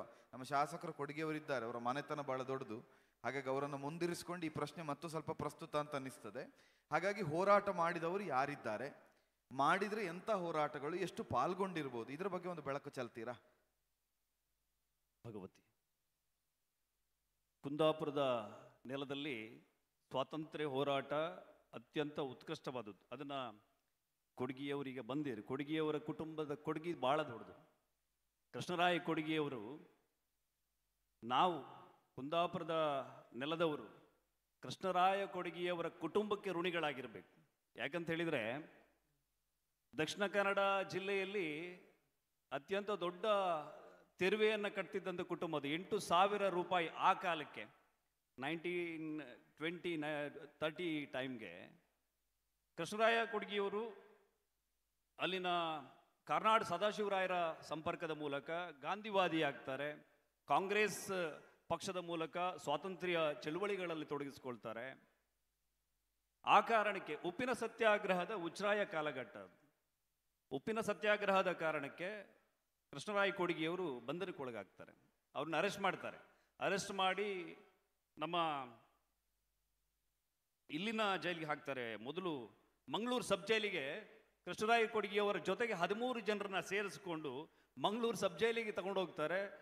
ಇವರು ಬಹಳ ಧೈರ್ಯಶಾಲಿಗಳಿದ್ರು. ಇವ್ರ ಜೊತೆಗಿದ್ದ ತಂಡ ಬಹಳ ಧೈರ್ಯಶಾಲಿಗಳು. ಇವರು ಜೈಲಿನ ಕಂಬಿಯನ್ನು ಮುರಿಯುವ ಸಾಹಸವನ್ನ ಮಾಡ್ತಾರೆ. ಆ ಕಾಲಕ್ಕೆ ಇವ್ರನ್ನ ಇಲ್ಲಿ ಇಟ್ಕೊಂಡ್ರೆ ಆಗೋದಿಲ್ಲ ಅಂತೇಳಿ ಇವ್ರನ್ನ ತಗೊಂಡೋಗಿ ತಿರುಚನಾಪಳ್ಳಿ ಜೈಲಿಗೆ ಹಾಕ್ತಾರೆ. ಆಮೇಲೆ ಶಿಕ್ಷೆಯನ್ನು ಕೊಟ್ಟು ಆ ಸಂದರ್ಭ ಕೊಡ್ಗಿ ಕುಟುಂಬದ ರಾಜಮ್ಮ ಅವರು, ಕೃಷ್ಣರಾಯ ಕೊಡ್ಗಿಯವರ ಹೆಂಡತಿಯವರಳು ಸನ್, ಅವರು ಒಂದು ಮಹಿಳಾ ಕೂಟವನ್ನು ಕಟ್ಟಿಕೊಂಡು ಉಪ್ಪಿನ ಸತ್ಯಾಗ್ರಹಕ್ಕೆ ನಮ್ಮ ಏನು ಜನಪದರನ್ನ ಸ್ಥಳೀಯರನ್ನ ಜಾಗೃತಗೊಳಿಸುವಂಥ ಒಂದು ಕಥೆಯನ್ನು ನನಗೆ ಶಂಕರ್ ಭಟ್ರು ಹೇಳ್ತಾರೆ. ಆ ಕಾಲಕ್ಕೆ ಒಂದು ಬಂಡಾಯದ ಕಾವ್ಯವನ್ನ ಕಟ್ತಾರೆ ಆ ಮಹಿಳೆಯರು ಸೇರಿಕೊಂಡು. ಬಹಳ ಚೆನ್ನಾಗಿದೆ ಗಣೇಶ್ ಕಾಸರಗೋಡು ಸರ್ ಅದು. ಬಂಡಾಯದ ಕಾವ್ಯ ಒಡಲ ಉರಿ ಕಾವ್ಯವಾಗಿ ಹರಿಯುವುದು ಬ್ರಿಟಿಷರ ವಿರುದ್ಧ ಅದೊಂದು ಆಕ್ರೋಶದ ಜ್ವಾಲೆಯಾಗಿ ಉಪ್ಪಿನ ಸತ್ಯಾಗ್ರಹದ ಕಾಲ. ನಮ್ಮ ಕುಂದಾಪುರದಲ್ಲಿ ರಾಜಮ್ಮ ಅವರು ಮತ್ತೆ ಅವರ ಬಳಗದವರು ಒಂದು ಹಾಡನ್ನು ಬರೀತಾರೆ. ಹಂಗಿನ ಉಪ್ಪನ್ನು ನಾನೊಪ್ಪೆ, ಜೀವದ ಹಂಗನ್ನೇ ಬಿಟ್ಟು ನಾನಿಪ್ಪೆ. ಹಂಗಿನ ಉಪ್ಪನ್ನು ನಾನೊಪ್ಪೆ, ಜೀವದ ಹಂಗನ್ನೇ ಬಿಟ್ಟು ನಾನಿಪ್ಪೆ. ಮಾಲಿಂಗನ ಕೊರಳಿನ ಹಾವಾಪೆ, ನಿಮ್ಮ ಹಂಗಿನ ಉಪ್ಪನ್ನು ನಾನೊಪ್ಪೆ ಅಂತ. ಮಾಲಿಂಗನ ಕೊರಳಿನ ಹಾವಾಗ್ತೀನಿ ಅಂತ ಹೇಳಿದ್ರೆ ಶಿವನ ಕೊರಳಲ್ಲಿರುವಂಥ ಸರ್ಪ ಆಗ್ತೀನಿ ನಾನು, ಆದರೆ ನಿಮ್ಮ ಹಂಗಿನ ಉಪ್ಪನ್ನು ನಾನು ಒಪ್ಪೋದಿಲ್ಲ ಅಂತೇಳಿ ಸ್ವಾತಂತ್ರ್ಯದ ಚಳುವಳಿಗೆ ಕಟ್ಟಿದಂಥ ಹಾಡು. ಆಮೇಲೆ ವಿದೇಶಿ ವಸ್ತ್ರಗಳನ್ನು ಧಿಕ್ಕರಿಸುವಂಥ ಅಲ್ಲೂ ಕೂಡ ಹಾಡು. ಏಕೆ ಧರಿಸುವೆ ಸಾಕು ಬಿಡು ಬಿಡು ಪರದೇಶಿ ಜನರ ವಸ್ತ್ರವ, ಹಾಕು ಬೆಂಕಿಲಿ ಉರಿಯಲಿ ದಗದಗ ಧರಿಸು ಖಾದಿ ಪವಿತ್ರವ ಅಂತೇಳಿ ಹಾಡನ್ನು ಕಟ್ತಾರೆ. ಬರೀ ಕೃಷ್ಣರಾಯ ಕೊಡ್ಗಿಯವರಂತೇಳಿ ಅಲ್ಲ, ಸಾಕಷ್ಟು ಜನ. ನಿಮಗೆ ಉದಾಹರಣೆಗೆ ಈಗ ಕಿರಿಮಂಜೇಶ್ವರದ ಬಗ್ಗೆ ಹೇಳಿದ್ರಿ. ಒಂದು ಮೊಗವೀರ ಕುಟುಂಬದ ಚೌಕಿ ಸುಬ್ಬಯ್ಯ ಅಂತೇಳಿ ಇತಿಹಾಸ ಅಥವಾ ನಮ್ಮ ಭಾಗದ ಜನರು ಮರೆತು ಬಿಟ್ಟಂತ ಹೆಸರು ಚೌಕಿ ಸುಬ್ಬಯ್ಯನವರದ್ದು. ಕಡು ಬಡತನದ ಕುಟುಂಬ. ಆದರೆ ಸ್ವಾತಂತ್ರ್ಯದ ಚಳುವಳಿಗೆ ಇಡೀ ತನ್ನ ಬದುಕನ್ನೇ ಸರ್ವಸ್ವವನ್ನೇ ಧಾರೆ ಎರೆದಂಥ ಒಬ್ಬ ವ್ಯಕ್ತಿ. ಕೊನೆಗೆ ಊಟಕ್ಕೆ ಗತಿ ಇಲ್ಲದಂಥ ಪರಿಸ್ಥಿತಿಯಲ್ಲಿ ಸಾವಿಗೀಡಾಗಬೇಕಾದಂಥ ಸಂದರ್ಭ ಬರ್ತದೆ. 1975ಕ್ಕೆ ಚೌಕಿ ಸುಬ್ಬಯ್ಯನವರು ಕಾಲವಾಗ್ತಾರೆ. ನಮ್ಮದೇ ಕಂದಾವರ ಭಾಗದಲ್ಲಿ ಗಾಂಧಿ ರಾಮಣ್ಣ ಶೆಟ್ಟಿ ಅಂತೇಳಿ ಒಬ್ಬರಿದ್ರು. ಬಹಳ ಗಾಂಧಿಯನ್ನ ಭೇಟಿ ಮಾಡಿ ಬಂದ ನಂತರ ಈ ಭಾಗದ ಗಾಂಧಿಯಂತೆ ಬದುಕಿದವರು, ಸಂಪೂರ್ಣವಾಗಿ ಗಾಂಧಿ ತತ್ವಕ್ಕೆ ತನ್ನ ಜೀವನವನ್ನು ಮುಡಿಪಾಗಿಟ್ಟವರು. ಸುಮಾರು 20 ವರ್ಷಗಳ ಕಾಲ ಕುಂದಾಪುರದ ವೆಂಕಟರಮಣ ದೇವಸ್ಥಾನದ ಮುಂದಿನಿಂದ ಸತ್ಯಾಗ್ರಹವನ್ನು ಅವರು ಗಾಂಧಿ ಅಲ್ಲಿ ಸತ್ಯಾಗ್ರಹ ಕೂತ್ರೆ ಇಲ್ಲಿ ಗಾಂಧಿ ರಾಮಣ್ಣ ಶೆಟ್ಟರು ತನ್ನ ಗೆಳೆಯರ ಜೊತೆಗೆ ಸೇರಿ ಸತ್ಯಾಗ್ರಹ ಕೂತ್ಕೊಳ್ಳುವಂಥ ಸಂದರ್ಭ. ಕುಂದಾಪುರ ವೆಂಕಟರಮಣ ದೇವಸ್ಥಾನದಲ್ಲಿ ಸತ್ಯಾಗ್ರಹ ಕೂತು 33 ದಿನಗಳ ಕಾಲ ಅವರು ಊರಿಗೆ ಹೋಗ್ತಾ ಜನರನ್ನ ಜಾಗೃತಗೊಳಿಸ್ತಾ, ಜನರನ್ನ ಜಾಗರಣೆಗೊಳಿಸ್ತಾ, ಮತ್ತೆ ಕುಮಟಕ್ಕೆ ಹೊರಟವರು ಭಟ್ಕಳದಲ್ಲಿ ಬಂಧನಕ್ಕೊಳಗಾಗ್ತಾರೆ. ಸುಮಾರು ವರ್ಷಗಳ ಕಾಲ ಅವ್ರನ್ನ ಹಿಂಡಲ್ಗ ಯರವಾಡ ಜೈಲಿಗೆ ಹಾಕಲಾಗ್ತದೆ. ಹೀಗೆ ಇನ್ನೊಂದು ನಮ್ಮ ಭಾಗದಲ್ಲಿ ಕುಂದಾಪುರ ಈ ಪ್ರದೇಶದಲ್ಲಿ ಸ್ವಾತಂತ್ರ್ಯ ಸಂಗ್ರಾಮ ಯಾವ ರೀತಿಯ ಪರಿವರ್ತನೆಯನ್ನ ಸೃಷ್ಟಿ ಮಾಡ್ತು ಅಂತ ಹೇಳಿದ್ರೆ, ನಮ್ಮಲ್ಲಿ ಈ ಜಾತಿ ತಾರತಮ್ಯವನ್ನ ಮೀರಿ ಜನರ ಏನು ಸಾಮಾನ್ಯ ಜನರ ಕಡೆಗೆ ಅಕ್ಷರದ ಭಾಗೀರಥಿಯನ್ನ ಕರೆದುಕೊಂಡು ಬರುವಂತಹ ಒಂದು ಕ್ರಾಂತಿಕಾರಿ ನಡಾವಳಿ ಆಯ್ತದು. ಉದಾಹರಣೆಗೆ ಕೋಣಿ ಅಣ್ಣಪ್ಪ ಕಾರಂತರು ಅಂತೇಳಿ ಒಂದು ಬಹಳ ಮಡಿವಂತ ಬ್ರಾಹ್ಮಣ ಕುಟುಂಬದ ಕೋಣಿ ಅಣ್ಣಪ್ಪ ಕಾರಂತರು ಗಾಂಧಿಯಿಂದ ಪ್ರೇರಣೆಗೊಂಡು ಒಂದು ಹೋಟೆಲ್ ಉದ್ಯಮ ಮಾಡ್ಕೊಂಡಿದ್ರು. ಅವರು ಈ ತೀರಾ ಕೆಳವರ್ಗದ ಮಕ್ಕಳಿಗೆ ಶಿಕ್ಷಣ ನೀಡಬೇಕು, ಶಿಕ್ಷಣದಿಂದಲೇ ಕ್ರಾಂತಿಯನ್ನ ಮಾಡ್ಲಿಕ್ಕೆ ಸಾಧ್ಯ ಆಗುತ್ತೆ ಅನ್ನೋ ನಿಟ್ಟಿನಲ್ಲಿ ಅವರು ಒಂದು ಶಾಲೆಯನ್ನ ತೆರೀತಾರೆ. ತನ್ನ ಮನೆಯಲ್ಲೇ ದಲಿತರ ಮಕ್ಕಳಿಗೂ ಕೂಡ ತನ್ನ ಮನೆಯ ಚಾವಡಿಯ ಒಳಗಡೆಯೇ ಗಂಜಿಯನ್ನ ಹೆಂಡತಿ ಬೇಯಿಸಿ ಹಾಕೋದು, ಗಂಜಿಯನ್ನ ಹಾಕಿ ಇಡೀ ಅಗ್ರಹಾರದ ಬ್ರಾಹ್ಮಣರು ಅವರನ್ನ ಒಂದು ರೀತಿಯಲ್ಲಿ ಅವ್ರನ್ನೇ ಅಸ್ಪೃಶ್ಯರಾಗಿ ನೋಡ್ತಾರೆ. ಆದರೆ ಅವರು ಅದಕ್ಕೆ ಕೇರ್ ಮಾಡೋದಿಲ್ಲ. ಅಂತಹ ಕೋಣಿ ಅಣ್ಣಪ್ಪ ಕಾರಂತರು ಮತ್ತೆ ಬ್ರಹ್ಮವಾರದ ಅಂತಯ್ಯ ಶೆಟ್ಟರ ಕಥೆಯನ್ನು ಹೇಳಬೇಕು. ಕೊಲ್ಲೂರು ವಡಬಾಂಡೇಶ್ವರ ದೇವಸ್ಥಾನಗಳಿಗೆ ತೀರಾ ಕೆಳವರ್ಗದವರಿಗೆ ಆ ಕಾಲಕ್ಕೆ ಪ್ರವೇಶ ಇರಲಿಲ್ಲ. ಆದರೆ ಅಂತಯ್ಯ ಶೆಟ್ಟರು ಹೋರಾಟಗಳನ್ನು ಮಾಡುವ ಮೂಲಕ ಅಲ್ಲಿನ ಅಧಿಕಾರಿಗಳ ಜೊತೆ ಮಾತಾಡೋ ಮೂಲಕ ಎಲ್ಲರಿಗೂ ಕೂಡ ದೇವಸ್ಥಾನಕ್ಕೆ ಪ್ರವೇಶವನ್ನು ಕೊಡಿಸುವಂಥ ಕ್ರಾಂತಿಕಾರಿ ನಡೆಯನ್ನು ಅನುಸರಿಸ್ತಾರೆ. ಚೌಕಿ ಸುಬ್ಬಯ್ಯ ಅವರು, ಹಾಗೆ ಬಸೂರು ಸುಬ್ಬಣ್ಣ ಶೆಟ್ಟಿ, ಗಾಂಧಿ ರಾಮಣ್ಣ ಶೆಟ್ಟಿ, ಗೋಪಾಲಕೃಷ್ಣ ಶೆಣೈ. ಒಟ್ಟಾರೆ ಸ್ವಾತಂತ್ರ್ಯ ಸಂಗ್ರಾಮ ಎನ್ನುವಂಥದ್ದು ಕರಾವಳಿ ಭಾಗದಲ್ಲಿ ಬೇರೆ ಬೇರೆ ಶಾಲೆಗಳನ್ನು ನಿರ್ಮಾಣ ಮಾಡಲಿಕ್ಕೆ, ಎಲ್ಲರನ್ನ ಜಾತಿ ರಿವಾಜುಗಳನ್ನು ಬಿಟ್ಟು ಎಲ್ಲರನ್ನ ಸಮಾನತೆಯಲ್ಲಿ ನೋಡಲಿಕ್ಕೆ ಅದೊಂದು ರೀತಿ ಬದಲಾವಣೆಗೆ ಪ್ರೇರಣೆ ಆಯಿತು ಅಂತ ನಾನು ಅಂದ್ಕೋತೀನಿ. ಧನ್ಯವಾದಗಳು ಗಿಳಿಯಾರ್ರೆ. ಸ್ವಾತಂತ್ರ್ಯ ಸಂಗ್ರಾಮದಲ್ಲಿ ಕುಂದಾಪುರದವರ ಕೊಡುಗೆ, ಅದರ ಜೊತೆಯಲ್ಲಿ ಆ ಭಾಗದಲ್ಲಿ ಒಂದು ಸಾಹಿತ್ಯಿಕವಾಗಿ ಸ್ವಾತಂತ್ರ್ಯ ಸಂಗ್ರಾಮದಲ್ಲಿ ತೊಡಗಿಸಿಕೊಂಡದನ್ನು ವಿವರಿಸಿದ್ರಿ. ಬಹುಶಃ ನಾವು ಅದನ್ನು ಇವತ್ತಿಗೂ ಕಾಣ್ತಾ ಇದ್ದೇವೆ. ಕುಂದಾಪುರದಲ್ಲಿ ಯಾವುದೇ ಜನಜಾಗೃತಿ ಆಗಬೇಕು ಅಂತಾದರೆ ಸಾಹಿತ್ಯ ಪ್ರಕಾರಗಳು ತುಂಬ ಕಾಣಿಸಿಕೊಳ್ತದೆ. ನಮ್ಮ ಇವತ್ತಿನ ಆಟಕೂಟಗಳಿರಬಹುದು, ನಮ್ಮ ಇವತ್ತಿನ ಎಲ್ಲ ಯಾವ ಭಜನೆ ಇರಬಹುದು, ಇದೆಲ್ಲ ನಾವು ಬಳಸಿಕೊಳ್ಳುವುದೇ ಸಾಹಿತ್ಯಿಕವಾಗಿ ಒಂದು ಜಾಗೃತಿಗೆ ಮತ್ತು ಒಟ್ಟಾಗುವುದಕ್ಕೆ. ಇವತ್ತಿನ ಕುಂದಾಪುರ ಕನ್ನಡದ ದೊಡ್ಡ ಆಶಯ ಕೂಡ ಬೆಂಗಳೂರಿನಲ್ಲಿರುವಂಥ ಎಲ್ಲ ಕುಂದಾಪುರ ಭಾಷಿಗರು ಒಟ್ಟಾಗಬೇಕು ಅಂತ. ಅಂದರೆ ಒಟ್ಟು ಮಾಡುವುದು, ಒಟ್ಟಾಗುವುದು ಬಹುಶಃ ಕುಂದಾಪುರದ ಮಣ್ಣಿನಲ್ಲೇ ಉಂಟು. ಅದು ಆಗಿಂದ ಇದ್ದದ್ದನ್ನು ಈಗ ಬೆಳೆಸ್ತಾ ಬೆಳೆಸ್ತಾ ಇಲ್ಲಿವರೆಗೆ ಬೆಳೆದು ಬಂದಿದ್ದೇವೆ ಅಂತ ಕಾಣ್ತದೆ. ನೀವು ಇತಿಹಾಸದ ಮೇಲೆ ಬೆಳಕು ಚೆಲ್ಲಿದ್ರಿಂದ ನಾನು ಸ್ವಲ್ಪ ಇತಿಹಾಸವನ್ನೇ ನಿಮಗೆ ಹಸ್ತಾಂತರಿಸ್ತೇನೆ. ನೀವು ಕುಂದಾಪುರದ ಉದ್ದಗಲಕ್ಕೆ ಸಂಚರಿಸಿದವರು, ಕೊಂಕಣಿ ಅಕಾಡೆಮಿಯ ಸದಸ್ಯರಾಗಿ ಕೆಲಸವನ್ನು ಮಾಡಿದವರು, ಕುಂದಾಪುರ ಭಾಗದಲ್ಲಿ ಕೊಂಕಣಿ ಭಾಷಿಗರನ್ನ ಹುಡುಕಿ ಮನೆ ಮನೆಗೆ ಭೇಟಿ ಮಾಡಿದವರು. ಆ ನೆಲೆಯನ್ನು ಅದನ್ನು ಆಧಾರವಾಗಿ ಇಟ್ಟುಕೊಂಡು ಒಂದು ಪ್ರಶ್ನೆ, ಕೊಂಕಣಿಗರು ಮಾತ್ರ ಅಂತಲ್ಲ, ಕುಂದಾಪುರದಲ್ಲಿ ಬೇರೆ ಬೇರೆ ಮೂಲಗಳಿಂದ ಬಂದು ಬೇರೆ ಬೇರೆ ಮನೆ ಭಾಷೆಯನ್ನು ಮಾತಾಡುವವರು ಕುಂದಾಪುರ ಕನ್ನಡವನ್ನು ಮಾತಾಡ್ತಾ ಕುಂದಾಪುರದವರಾಗಿ ಬೆರೆತು ಹೋಗಿದ್ದಾರೆ. ನೀವು ಅವರು ಮಾತು ಕೇಳಿದರೆ ಅವರು ಎಲ್ಲಿಂದಲೋ ಬಂದವರವರ ಮೂಲ ಅಂತ ತಿಳಿಲಿಕ್ಕೆ ಸಾಧ್ಯವೇ ಇಲ್ಲ. ಕುಂದಾಪುರ ಕನ್ನಡದಲ್ಲಿ ಕೂಡ ಬೇರೆ ಭಾಷೆಗಳ ಶಬ್ದಗಳು ಸೇರಿಕೊಂಡಿದೆ. ಸ್ವಲ್ಪ ಕೆಲವು ಮದ್ರಾಸ್ ಪ್ರಾನ್ಸಿಯನ್ಸಿ ಇರುವಾಗ ಸ್ವಲ್ಪ ಕೆಲವು ತಮಿಳಿನ ಶಬ್ದಗಳು ಕಾಣ್ತದೆ, ಹಿಂದಿ ಶಬ್ದಗಳು ಸ್ವಲ್ಪ ಕಾಣ್ತದೆ, ಇಂಥದ್ದೆಲ್ಲ ಬೇರೆ ಬೇರೆ ಶಬ್ದ, ಮಲಯಾಳನ ಕೆಲವು ಶಬ್ದಗಳು ಕಾಣ್ತದೆ. ಇದೆಲ್ಲ ನಮಗೆ ಕುಂದಾಪುರದ ಸೊಗಡಿನಲ್ಲಿ ಇವತ್ತು ಸೇರಿ ನಮ್ಮ ಭಾಷೆ ಆಗಿ ಹೋಗಿದೆ. ಈಗ ಭಾಷೆ ನಮ್ಮದಾದ ಹಾಗೆ ಬದುಕು ಕಟ್ಟಿಕೊಂಡವರು ಕೂಡ ನಮ್ಮವರಾಗಿ ಕುಂದಾಪುರದವರಾಗಿ ಶತಮಾನಗಳು ಕಳೆದು ಹೋಗಿದೆ. ಅದರ ಮೇಲೆ ಸ್ವಲ್ಪ ಬೆಳಕು ಚೆಲ್ಲಬಹುದು. ಯಾವ್ಯಾವ ಭಾಗದಿಂದ ಕುಂದಾಪುರಕ್ಕೆ ಬಂದವರಿದ್ದಾರೆ, ಯಾವ ಮನೆ ಭಾಷೆಗಳನ್ನು ಇವತ್ತು ಮಾತಾಡುವವರಿದ್ದಾರೆ, ಹೇಗೆ ಕುಂದಾಪುರದ ಕನ್ನಡಮ್ಮ ಎಲ್ಲರನ್ನು ಒಳಗು ಮಾಡಿಕೊಳ್ತಾಳೆ ಅಂತ ಸ್ವಲ್ಪ ಹೇಳ್ಬೋದಾ? ಖಂಡಿತ. ಯಾಕಂದರೆ ಸುಮಾರು 400-450 ವರ್ಷಗಳಿಂದಲೂ ಕೂಡ ಕುಂದಾಪುರದ ಮಣ್ಣಿನಲ್ಲಿ ಅಥವಾ ಕುಂದಾಪುರದ ತಾಯಿಯ ಮಡಿನಲ್ಲಿ ಕೂತಂಥವರು ಸುಮಾರು 17 ಸಮೂಹಗಳು ನಮ್ಮ ಕುಂದಾಪುರದಲ್ಲಿವೆ. ಒಬ್ಬಿಬ್ಬರಲ್ಲ. ನಮಗೆ ಕೊಂಕಣಿಗರು ಅಂದರೆ ಈ ಕಾಮತ್ತು, ಶೆಣೈ, ಪೈ, ನಾಯಕ್ ಅಂತ ಮಾತ್ರ ಗೊತ್ತಿರ್ತದೆ. ಆದರೆ ಪೋರ್ಚುಗೀಸರ ದಬ್ಬಾಳಿಕೆಯಿಂದ ಆ ಗೋವಾವನ್ನು ಬಿಟ್ಟು ಹಾಗೆ ಸಾಕ್ತಾ ಸಾಕ್ತಾ ದಕ್ಷಿಣಕ್ಕೆ ಬಂದು ಅತಿ ಹೆಚ್ಚಿನ ಸಮೂಹ ಕುಂದಾಪುರದಲ್ಲಿ ನಿಂತ್ಕೊಂಡಿದೆ. ಹಾಗೆ ನಿಲ್ಲಲಿಕ್ಕೆ ಕಾರಣ ಯಾರು ಕೇಳಿದ್ರೆ ಇದೇ ಕುಂದಾಪುರದ ಮಣ್ಣು. ಈ ನಮ್ಮ ತಾಯಿಯೇ ಹಾಗೆ ಎಲ್ಲಿಂದಲೋ ಬಂದವರನ್ನ ತನ್ನ ಮೊಟ್ಟೆ ಮೇಲೆ ಕೂರಿಸ್ಕೊಂಡು ಎಲ್ಲರಿಗೂ ಕೊಡುವ ಹಾಗೆ ಅವರಿಗೂ ಅನ್ನ ಕೊಟ್ಟಿದ್ದಾಳೆ, ಅವರಿಗೂ ಹಾಲು ಕೊಟ್ಟಿದ್ದಾಳೆ.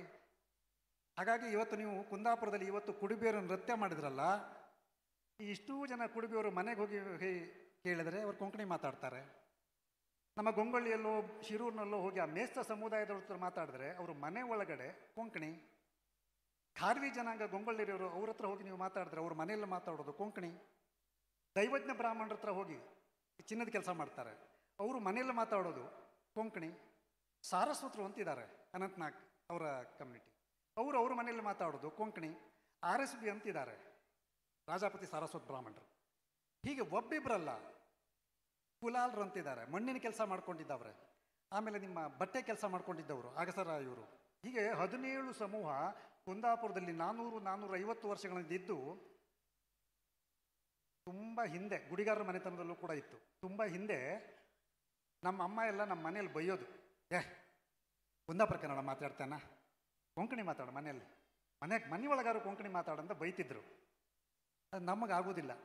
ನಮ್ಮ ಮಾತೃಭಾಷೆ ಕೊಂಕಣಿ ಆದರೂ ಕೂಡ ನಮಗೆ ಕುಂದಾಪುರ ಕನ್ನಡ ಕೊಡುವ ಉಮೇದಿ, ಕುಂದಾಪುರ ಕನ್ನಡ ಕೊಡುವ ಖುಷಿ, ಕುಂದಾಪುರ ಕನ್ನಡ ಕೊಡುವ ಸ್ಪೀಡ್ ಈ ಕೊಂಕಣಿಯಲ್ಲಿ ರಾಗ ಉಂಟು ಬಿಟ್ಟರೆ ಆ ಸ್ಪೀಡ್ ಸಿಕ್ಕುವುದಿಲ್ಲ. ಹಾಗಾಗಿ ನಮ್ಮ ಮನೆ ಹೆಂಗಸರೆಲ್ಲ ಬೈತಿದ್ರು. ಹಾಗಾಗಿ ಆ 17 ಸಮುದಾಯವನ್ನು ಸಾಕಿ ಸಲುಹಿ ಅದಕ್ಕೂ ಹೆಚ್ಚು ಖುಷಿ ಅಂದರೆ ನಮ್ಮಲ್ಲಿ ನವಾಯ್ತ ಸಾಬ್ರಿದ್ದಾರೆ, ದಾಲ್ಜಿ ಸಾಬ್ರಿದ್ದಾರೆ, ಕ್ಯಾಥೋಲಿಕ್ ಕ್ರಿಶ್ಚಿಯನ್ರಿದ್ದಾರೆ.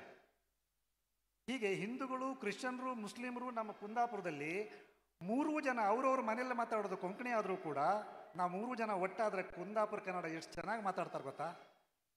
ಕುಂದಾಪುರದಲ್ಲಿರುವ ಮುಸ್ಲಿಮರು ಅವರು ಕುಂದಾಪುರ ಕನ್ನಡ ಮಾತಾಡೋದಕ್ಕೂ ಬೇರೆ ತಾಲೂಕಿನ ಜಿಲ್ಲೆಯ ಬೇರೆಯವರು ಅಲ್ಲಿಯ ಕನ್ನಡ ಮಾತಾಡೋದಕ್ಕೂ ಬಹಳ ವ್ಯತ್ಯಾಸ ಇದೆ. ನಮ್ಮವರು ಅಷ್ಟು ಚೆನ್ನಾಗಿ ನಮ್ಮ ಕನ್ನಡ ಮಾತಾಡ್ತಾರೆ. ಯಾಕೆ ಅಂದರೆ ನಮ್ಮ ಕನ್ನಡದ ಸೊಗಡು ಆಗಿದೆ. ಅಷ್ಟು ಮಾತ್ರ ಅಲ್ಲ, ನೀವು ಗೋವಾದ ಸುದ್ದಿ ಹೇಳಿದ್ರಿ. ಗೋವಾದಿಂದ ಬರುವಾಗ ನಮ್ಮವರು ಬರುವಾಗ ಹಾಗೇ ಬರಲಿಲ್ಲ. ನಾವೆಲ್ಲ ಹೇಳುತ್ತಲ್ಲ ಇಲ್ಲೀಗ, ಅದು ಎಂಥ ಹಣ್ಣು, ಅದು ಎಂಥ ಹಣ್ಣು ಕೇಂದ್ರೆ ಮಾವಿನ ಹಣ್ಣು ಅಂತತ್, ಹಲಸಿನ ಹಣ್ಣು ಅಂತತ್. ಒಂದು ಬೀಜ ನೇಲ್ಕೊಂಡಿರುತ್ತಲ್ಲ, ಅದ್ರ ಮೇಲೆ ಹಳದಿ ಕೆಂಪು ಇರುತ್ತಲ್ಲ, ಅದು ಎಂತ ಕೇಂದ್ರ ನೀವು ಗಾಯ್ ಹಣ್ಣು ಅಂತ್ರಿ. ಗಾಯ್ ಹಣ್ಣು ಅದು ಹೆಸರು ಗೇರು ಆದರೂ ಕೂಡ ನಮ್ಮ ಕುಂದಾಪುರದಾಗೆ ನಾವು ಅದಕ್ಕೆ ಗಾಯ್ ಹಣ್ಣು ಅಂತತ್. ಯಾಕೆ ಹೇಳಿ? ಗೋವಾದರದನ್ನು ತಕ ಬಂದದ್ದು. ಗೋವಾದರ ತಂದದ್ರಿಂದ ನಾವೆಲ್ಲ ಅವ್ರದ್ದು ಗಾಯಹಣ್ಣು ಗಾಯಹಣ್ಣು, ಗೋದಿಂದ ಬಂದ ಹಣ್ಣಿಗೆ ಗಾಯಹಣ್ಣು ಅಂತ ಹೇಳ್ತು. ಇನ್ನು ಆಗಳಿಗೆಲ್ಲ ಮನೆಗೆ ಒಣ ಮೆಣಸು ಇರುವುದಿಲ್ಲ, ಆಯ್ತು, ಹಸಿ ಮೆಣಸು ಜಾಸ್ತಿ. ನಮ್ಮ ಶಿರೂರು ಬೈಂದೂರು ಬದಿಗೆಲ್ಲ ಒಣ ಮೆಣಸಿಗೆ ಆಗಳಿಕೆ ಗ್ವಾಯ್ ಕೋಡ್ ಅಂತಿದ್ದೀರು. ಒಣ ಮೆಣಸಿಗೆ ಗ್ವಾಯ್ ಕೋಡ್ ಅಂದರೆ ಗೋದಿಂತಂದು ಕೋಡ್ ಅಂತೇಳಿ.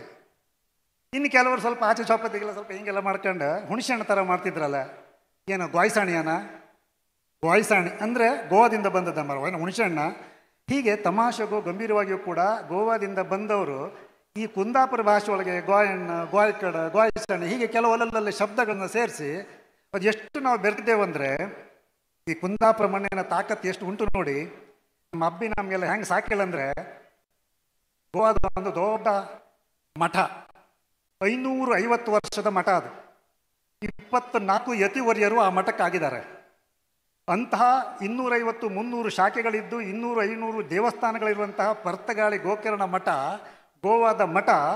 ಆ ಮಠಕ್ಕೆ 2 ಅವಧಿಗೆ 2 ಸ್ವಾಮಿಗಳನ್ನು ಕೊಟ್ಟ ಊರು ನಮ್ಮ ಕುಂದಾಪುರ. ಅದು ಗೊಂಗೊಳ್ಳಿಯಿಂದ 2 ಮಠಾಧೀಶರು ಗೋವಾದ ಮಠಕ್ಕೆ ಸ್ವಾಮಿಗಳಾಗಿ ಹೋಗಿದ್ದಾರೆ. ಹಾಗೆ ನೋಡ್ಲಿಕ್ಕೆ ಹೋದರೆ ನೇಪಾಳದ ಪಶುಪತಿ ದೇವಸ್ಥಾನದಲ್ಲಿ ಪೂಜೆ ಮಾಡ್ತಾರಲ್ಲ, ಈಗ ಪೂಜೆ ಮಾಡೋರು ನಮ್ಮ ಕುಂದಾಪುರದವರು. ನೇಪಾಳ ಎಲ್ಲಿ, ಕುಂದಾಪುರ ಎಲ್ಲಿ ಮಾರ್ರೆ?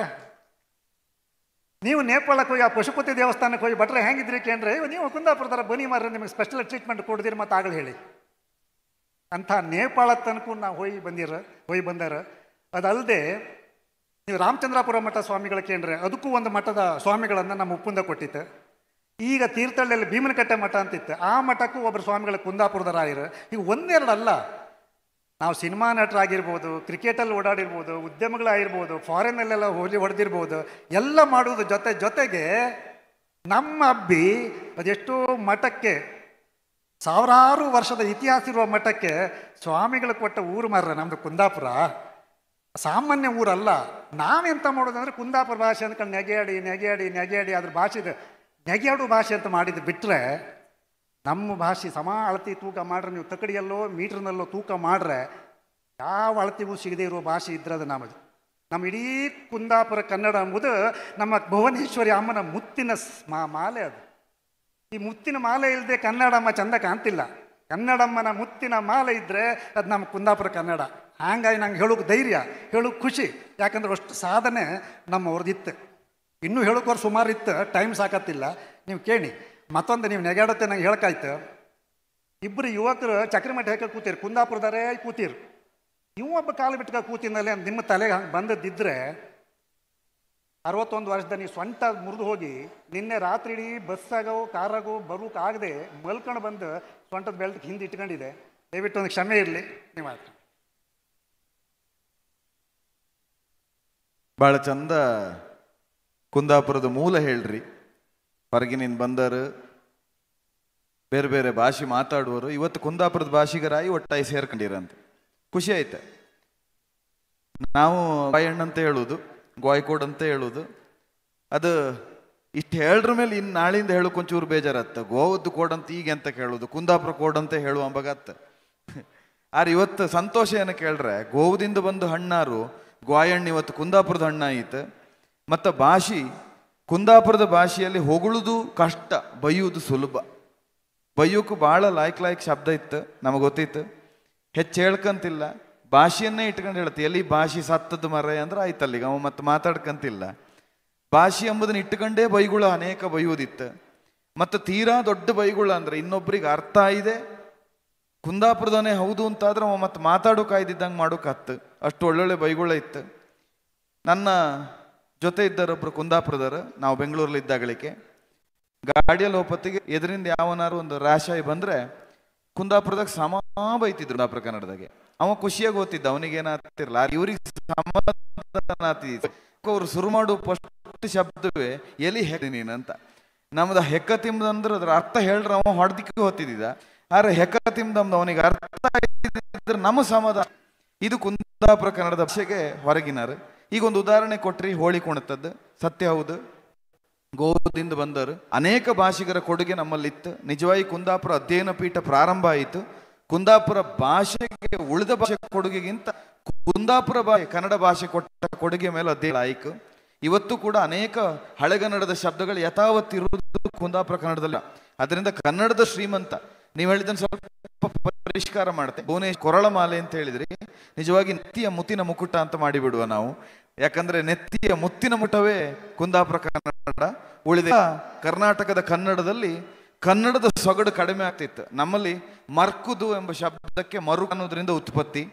ಅಕ್ಕು ಅನ್ನೋದು ಹಳೆಗನ್ನಡದ ಎಲ್ಲ ಭಾಷೆಗಳಲ್ಲಿ, ಎಲ್ಲ ಕಾವ್ಯಗಳಲ್ಲಿ ಉಂಟು.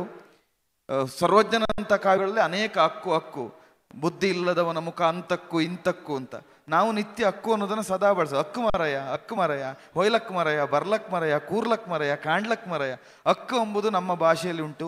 ಬಪ್ಪುದು, ಹೋಪುದು, ಇಂಥದ್ದು ಅನೇಕ ಹಳೆಗನ್ನಡ ಅದೇ ರೀತಿ ಇವತ್ತಿಗೂ ಉಳ್ಕೊಂಡಿತ್ತು. ಇದು ಕುಂದಾಪುರ ಕನ್ನಡದ ದೊಡ್ಡ ಹಿರಿಮೆ. ಹಾಗಾಗಿ ಅದಕ್ಕೆ ಒಳ್ಳೆ ಮಾತಾಡಿರಿ.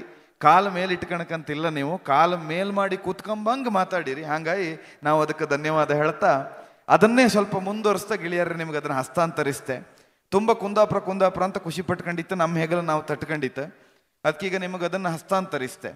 ಕುಂದಾಪುರ ಈ ಶಬ್ದವೇ ಕುಂದಾಪುರ ಯಾಕಾಯಿತು ಅಂತ. ಈ ಪುರ ಎಂಬುದು ಸಾಮಾನ್ಯವಾಗಿ ನಮ್ಮ ಕಡೆ ಆ ಥರದ ಹೆಸರುಗಳು ಸ್ವಲ್ಪ ಕಡಿಮೆ.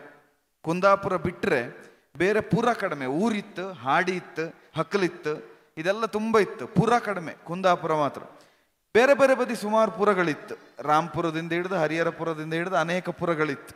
ಆದರೆ ಕುಂದಾಪುರ ಭಾಗದಲ್ಲಿ ಪುರ ಕಡಿಮೆ. ಕುಂದಾಪುರ ಆಯಿತು ಅಂದರೆ ನನಗನ್ನಿಸುವ ಹಾಗೆ, ಕೆಲವಷ್ಟು ನಾನು ಕಂಡುಕೊಂಡ ಹಾಗೆ ರಾಜಮನೆತನದವರಿಂದ ಇಟ್ಟ ಹೆಸರಾದ್ರಿಂದ ಸ್ವಲ್ಪ ಪರಿಷ್ಕೃತ ಹೆಸರು ಕುಂದಾಪುರ ಅಂತ ಆಯಿತು ಅಂತ.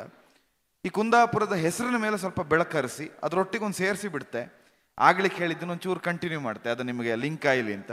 ಸ್ವಾತಂತ್ರ್ಯ ಚಳುವಳಿ ಹೋರಾಟಕ್ಕೆಲ್ಲ ಹೇಳ್ರಿ, ಯಾವ ಇತಿಹಾಸದಲ್ಲಿಯೂ ದಾಖಲಾಗದೇ ಇರುವ, ಯಾರಿಗೂ ಗೊತ್ತಿಲ್ಲದೆ ಇರುವ ಯುದ್ಧ ಗಿದ್ದ ಅಂತಾರು ಕುಂದಾಪುರ ಬದಿ ಆಯ್ತಾ? ಯಾಕಂದ್ರೆ ಕುಂದಾಪುರದವ್ರ ಮಾತೆತ್ರ ಪೆಟ್ಟಿ ಬತ್ತಿಯನ ಬಾ ಕಾಂತೆ ನಿನಗೆ, ನಿನ್ನ ಸೊಡ್ಡಿಗೆ ಅಕ್ಕ ಚಕ್ಕ ತಮ್ಮದು ಹೆಚ್ಚು. ಬ್ರಿಟಿಷರಿಗೂ ಎಲ್ಲರೂ ಹಾಗೆ ಹೇಳಿರ, ಬಿಸಿ ಅಕ್ಕ ಚಾಕ್ತೆ ತೆವಡ್ಸ್ಕಂತೆ ಇಲ್ಲ ಅಂತ ಹೇಳದಿದ್ರೆ ಅಂಥದ್ದು ಯಾವ್ದಾರು ಒಂದು ಇದ್ರೆ ಹೇಳ್ತೀರಾ? ಕುಂದಾಪುರ ಅಂಥೇಳಿ ಆ ಪದದ ವ್ಯುತ್ಪತ್ತಿ ಬೇರೆ ಬೇರೆ ಕಾರಣಕ್ಕೆ ಭಾಷಾ ತಜ್ಞರು ಉಲ್ಲೇಖ ಮಾಡಿರು. ಈಗ ಅಲ್ಲಿ ಎಲ್ಲ ಕಡೆ ಹೊಳೆ ಭಾಗ ಇದೆ, ಹೊಳೆಯ ಮಗ್ಗುಲಲ್ಲಿ ಕುಂದದ ಪ್ರದೇಶಗಳಿದೆ, ಹಂಗಾಗದು ಕುಂದಾಪುರ ಅಂತ. ಅಥವಾ ಆ ಕಡೆ ಕುಂದಾದ್ರಿ ಪರ್ವತ ಇದೆ, ಅದರ ತಪ್ಪಲು ಪ್ರದೇಶದಲ್ಲಿ ಇದಿದೆ, ಅದಕ್ಕೋಸ್ಕರ ಕುಂದಾಪುರ ಅಂತ. ಮಲ್ಲಿಗೆಯನ್ನು ಕುಂದ ಅಂತ ಹೇಳ್ತಾರೆ, ಈ ಭಾಗದಲ್ಲಿ ಮಲ್ಲಿಗೆ ಬೆಳೆ ಇತ್ತು, ಹಾಗಾಗಿ ಅದನ್ನು ಕುಂದಾಪುರ ಅಂತೇಳಿ ಕರೀತಾರೆ ಅಂಥೇಳಿ. ಆದರೆ ಭಾಳ ಸ್ಪಷ್ಟವಾಗಿ ನಿಖರವಾಗಿ ಅದಕ್ಕೆ ಕುಂದಾಪುರ ಅಂಥೇಳಿ ಯಾಕೆ ಹೆಸರು ಬಂತು ಅಂತ ಹೇಳಿದರೆ, ಕುಂದೇಶ್ವರ ದೇವಸ್ಥಾನ ಇದೆ ಅನ್ನೋ ಕಾರಣಕ್ಕೆ ಆ ಪುರವನ್ನು ಕನ್ನಡದಲ್ಲಿ ಪುರವೇ ಅಂತ ಹೇಳ್ತಿದ್ದು. ಅಂದರೆ ಒಂದು ಪಟ್ಟಣ ಪ್ರದೇಶಕ್ಕೆ ಪುರ ಅಂತೇಳಿ ಕರಿತಾ ಇದ್ದದ್ದು. ನಿಖರವಾಗಿ ಇದನ್ನು ತುಂಬ ಇತಿಹಾಸ ತಜ್ಞರು ಕೂಡ ಇದನ್ನೇ ಉಲ್ಲೇಖ ಮಾಡ್ತಾರೆ. ಕುಂದೇಶ್ವರ ದೇವಸ್ಥಾನ ಇರುವ ಕಾರಣಕ್ಕೆ ಅದು ಕುಂದಾಪುರ ಅಂತಾಯಿತು ಅಂತೇಳಿ. ಯಾಕೆ ಕುಂದೇಶ್ವರ ದೇವಸ್ಥಾನ ಬಂತು ಅಲ್ಲಿ? ಆ ದೇವಸ್ಥಾನಕ್ಕೊಂದು ವಿಶೇಷವಾದ ಹೆಸರು ಯಾಕೆ ಕೇಳಿದರೆ, 968ರಲ್ಲಿ ಕುಂದವರ್ಮ ಆಳಿದಂಥ ಭಾಗ, ಅದು ಅಳುಪ ರಾಜರು ಆಳಿದಂಥ ಪ್ರದೇಶ ನಮ್ಮದು. ಕುಂದವರ್ಮ ಬಹಳ ದೊಡ್ಡ ಶಿವಭಕ್ತ ಆತ. ಬೇರೆ ಬೇರೆ ಭಾಗಗಳಲ್ಲಿ ಆತ ಈಶ್ವರ ದೇವಸ್ಥಾನಗಳನ್ನು ಕಟ್ಟಿಸಿದ್ದಾನೆ.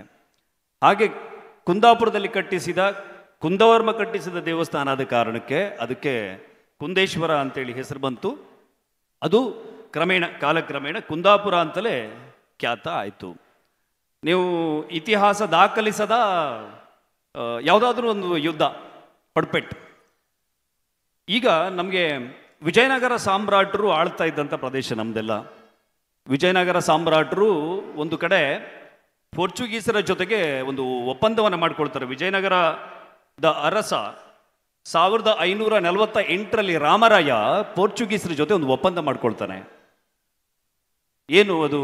ವ್ಯಾಪಾರ, ಕರಾವಳಿ ಭಾಗದ ಎಲ್ಲ ವ್ಯಾಪಾರ ವಹಿವಾಟುಗಳ ಹಕ್ಕನ್ನು ಪೋರ್ಚುಗೀಸರಿಗೆ ಬಿಟ್ಟುಕೊಡ್ಬೇಕು ಅಂಥೇಳಿ ಅವನ ಅಧೀನ ಇರುವಂಥ ಅರಸರುಗಳಿಗೆ ಹೇಳ್ತಾನೆ. ಮಹಾಸನ್ನಿಧಾನ, ಮಹಾಸಂಸ್ಥಾನ ಹೇಳುವಂಥದ್ದು ಅದನ್ನು ಧಿಕ್ಕರಿಸಲಿಕ್ಕೆ ಸಾಧ್ಯವೇ ಇಲ್ಲ. ಆದರೂ ಕೂಡ ಅದು ನಮ್ಮ ಅಸ್ಮಿತೆ ಆಗಿತ್ತು. ಬಸ್ರೂರು ಅದೆಲ್ಲ ಬಂದರು ಪ್ರದೇಶಗಳು. ನಿಮಗೆ ಬಸ್ರೂರು ಇರ್ಬೋದು, ಗಂಗೊಳ್ಳಿ ಇರ್ಬೋದು, ನಮ್ಮ ಪಾಂಡೇಶ್ವರ, ನಮ್ಮ ಬಾರ್ಕೂರು ಇರ್ಬೋದು, ಇವೆಲ್ಲ ಬಹಳ ದೊಡ್ಡ ಬಂದರು. ನಿಮಗೆ ಬಸ್ರೂರಿನ ಪಕ್ಕದಲ್ಲೇ ಆನೆಗಳ್ಳಿ ಅಂತ ಹೇಳಿದೆ. ಆನೆಗಳ್ಳಿ ಕರುಣನ್ನ ಇದ್ರಿಲ್ಲಿ. ಅದು ಆನೆಗಳನ್ನೆಲ್ಲ ಕಟ್ಟುವಂಥ ಆನೆ ಕಳಿಯೋದು. ಈ ಹಡಗುಗಳಿಗೆ ಸರಂಜಾಮುಗಳನ್ನು ಸಾಗಾಟ ಮಾಡುವಾಗ ಆನೆಗಳನ್ನು ಬಳಸ್ತಾ ಇದ್ರು. ಆ ಲೋಡ್ಗಟ್ಲೆ ಹಡಗಲ್ಲಿ ಹೋಗುವಂಥ ಕಾಲ.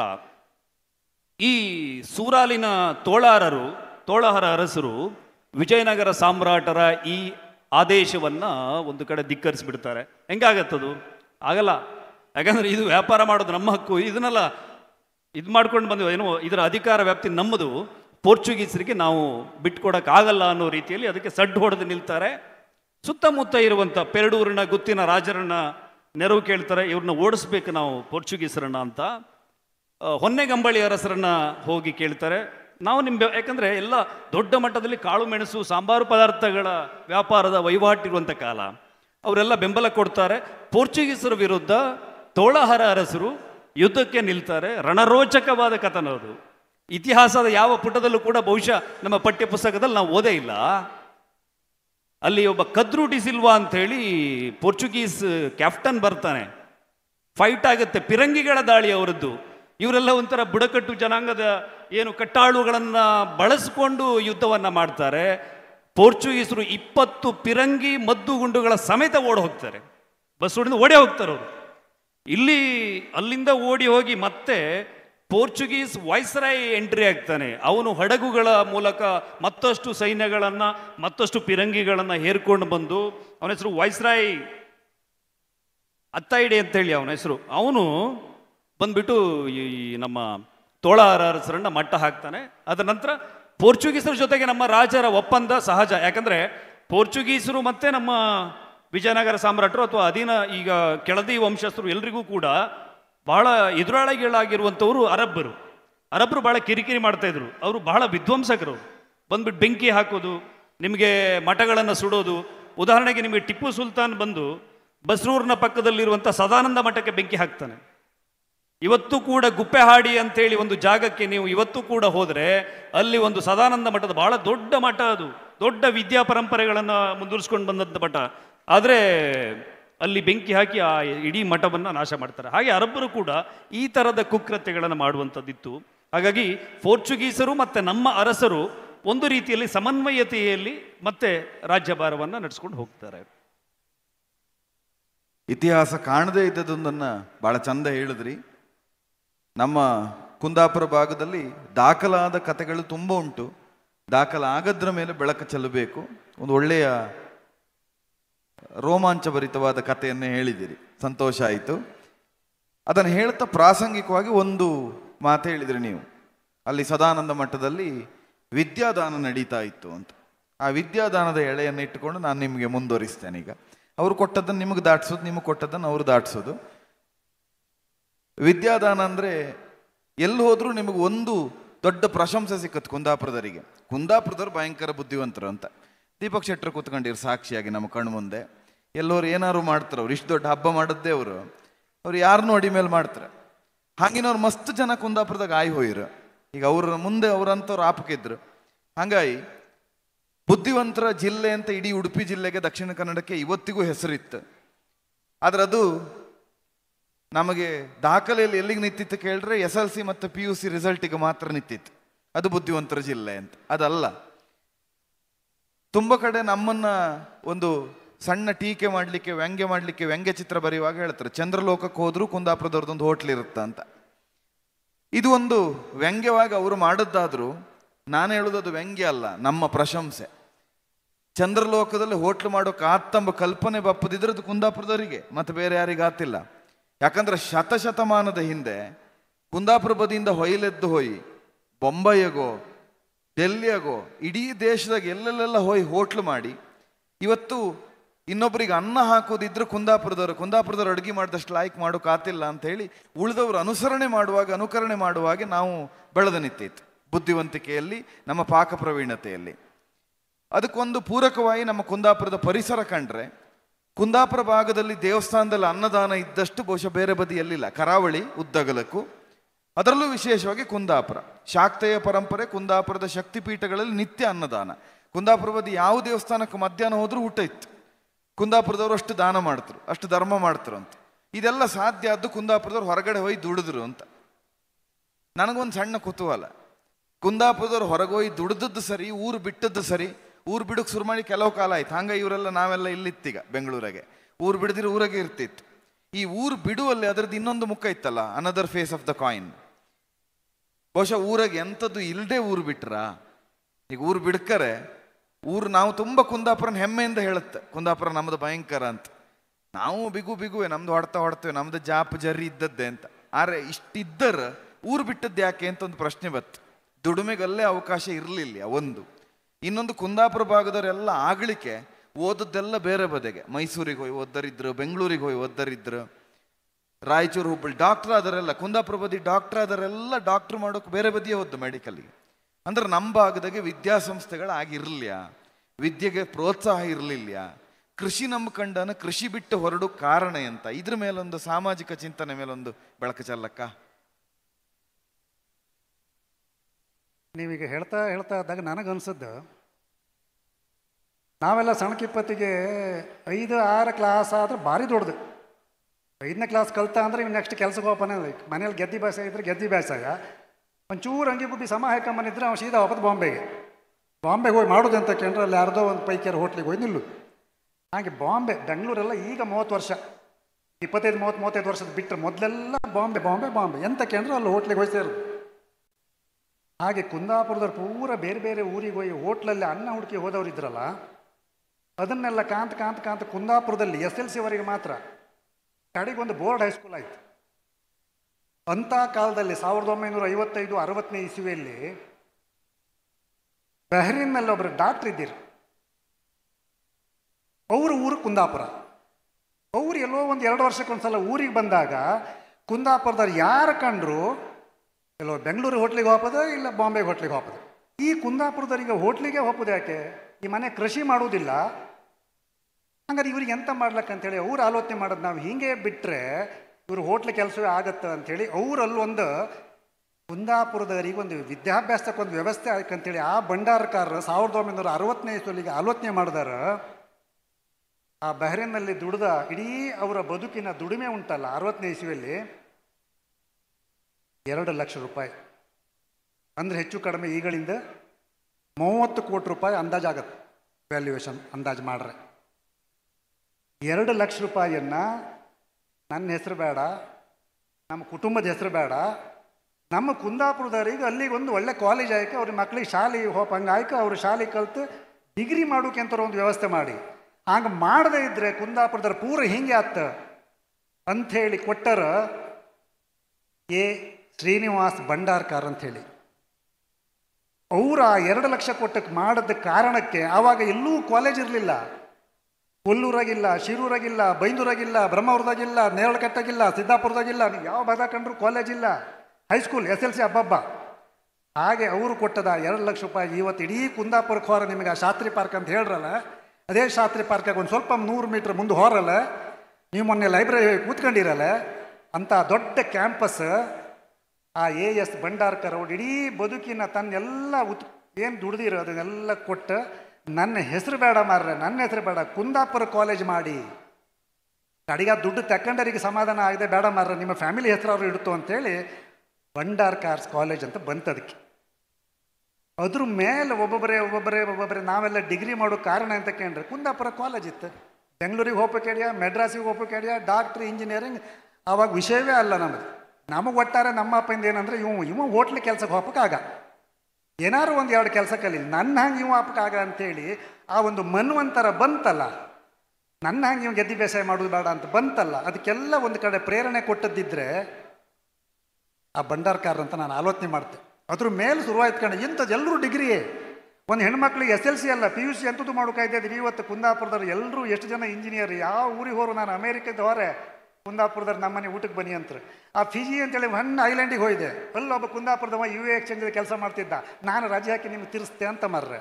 ಬೆಹರಿನ್ ನೀವು ಎಲ್ಲೇ ಹೋದಲ್ಲ ಯಾರು ಒಬ್ಬರು ಸಿಕ್ತಾರೆ ನನಗೆ, ಅವರೆಲ್ಲ ಅಲ್ಲಿ ಹೋದ ಏನು ಕಾರಣಕ್ಕೆ ಅಂದರೆ ಎಜುಕೇಷನ್, ನೀವು ವಿದ್ಯಾರ್ಹತೆ ಅಂದ್ರಲ್ಲ, ಹಾಗೆ ಈ ಕೃಷಿ ಭೂಮಿಯಿಂದ ವಿದ್ಯೆಯನ್ನು ಪಡಿಬೇಕು ಅನ್ನೋ ಕಾರಣಕ್ಕೆ ಅದೊಂದು ಆಂದೋಲನ ಆಗಿ ಅಲ್ಲಿಂದ ಶುರುವಾದ. ಈಗ ಬಿಡಿ ಶಂಕರನಾಳದಲ್ಲಿತ್ತು, ಬೈಂದೂರಿನಲ್ಲಿತ್ತು, ಬ್ರಹ್ಮಾವರದಲ್ಲಿತ್ತು, ಎಲ್ಲ ಕಡೆಯಲ್ಲೂ ಕಾಲೇಜ್ ಇತ್ತು ಈಗ. ಬಟ್ ಆ ಶುರುವಾದ ಒಂದು ನಾಂದಿ ಹಾಡೋಕ್ಕೊಂದು ಕಾರಣ ಆದ್ದು ನಮ್ಮ ಕುಂದಾಪುರವೇ.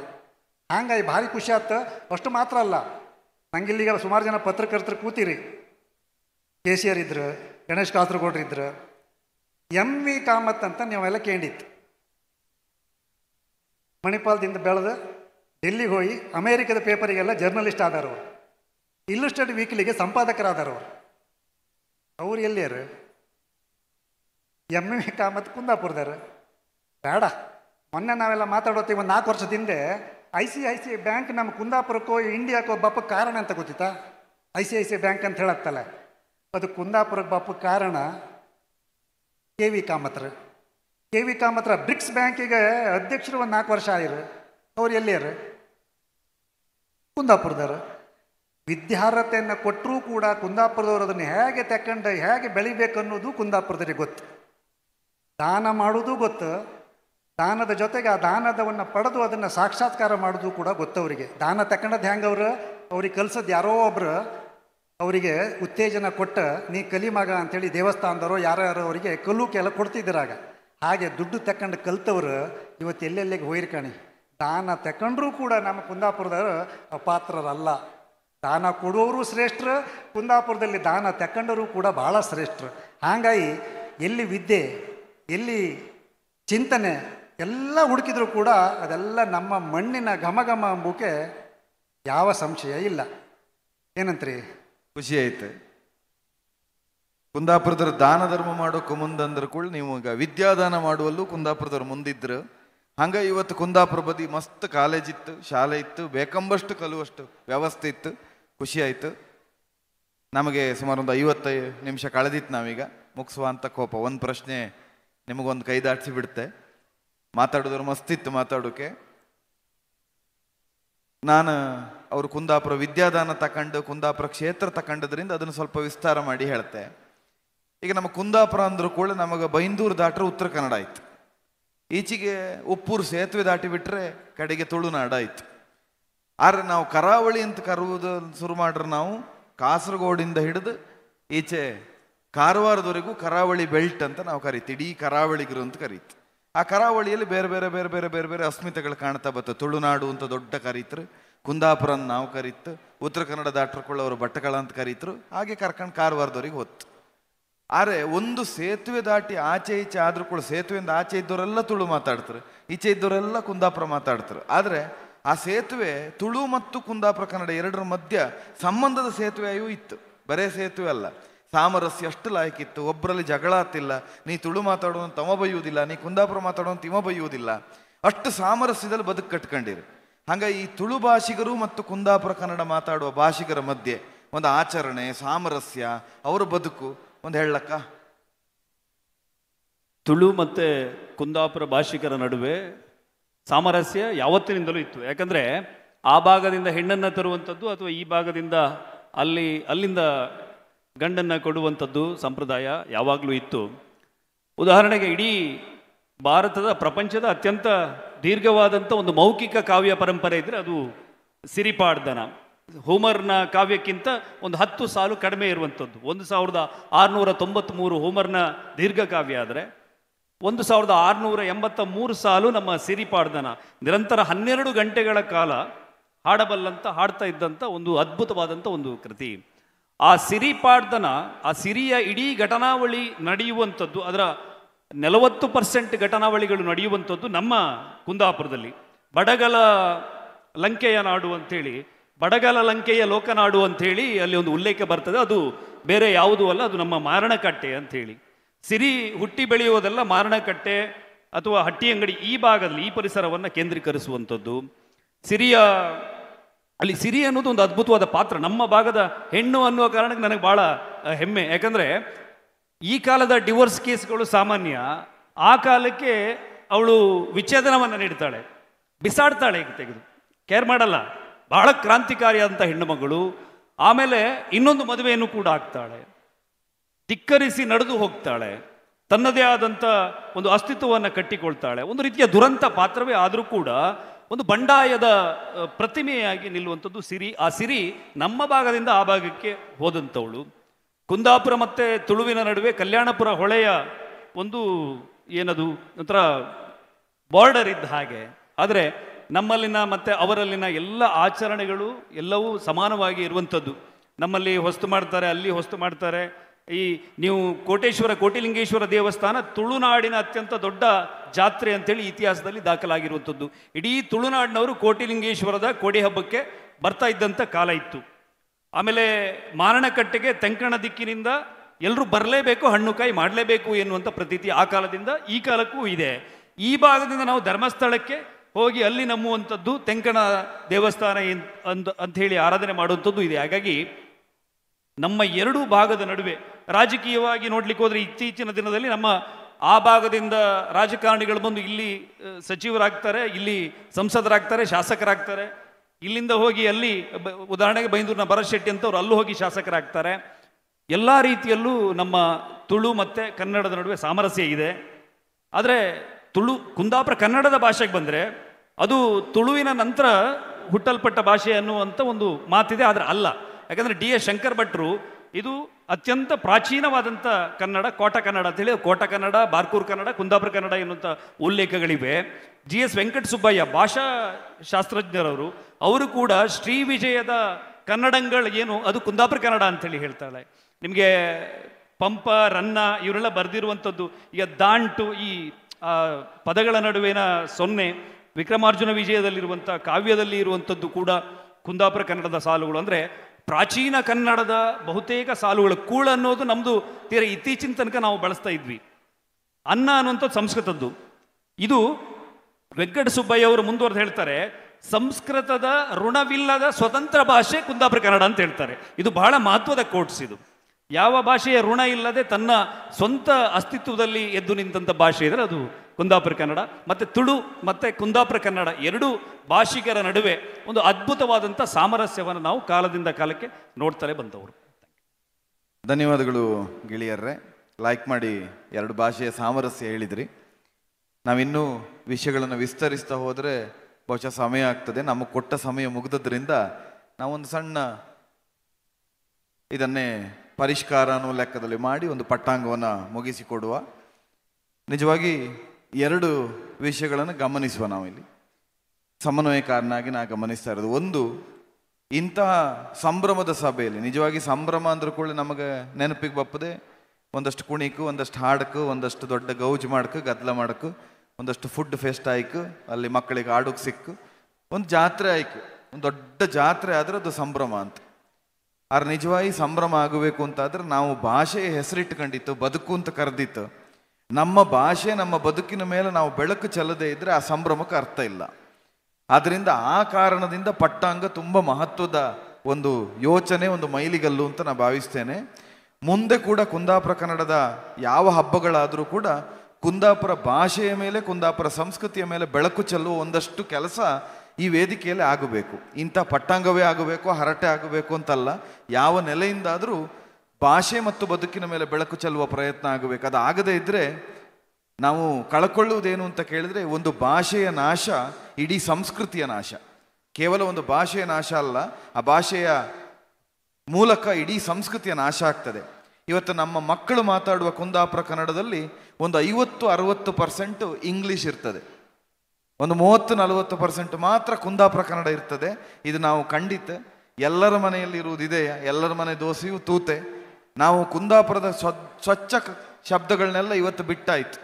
ನೀವು ಹೇಳಿದಾಗ ಇವತ್ತು ಗಾಯಣ್ಣ ಗಾಯಿ ಬೀಜ ಅಂಬರ್ ಯಾರಿಲ್ಲ, ಕ್ಯಾಶ್ಯೂ ಅಂಬರೇ ಹೆಚ್ಚಿರುವುದು, ಎಲ್ಲ ಕ್ಯಾಶ್ಯೂ ತಕೊಂಬ ಅಂತೇಳಿ. ಆ ಗಾಯಿ ಬೀಜ ಹೋಯ್ ಕ್ಯಾಶ್ಯೂ ಆಯಿತು. ಪ್ರತಿಯೊಂದು ಹೀಗೆ ನಾವು ಕಳ್ಕೊಂತ ಬಂದಿತ್ತು, ಹೆಚ್ಚು ಯಾವುದು ಹೇಳ್ಕಂತಿಲ್ಲ.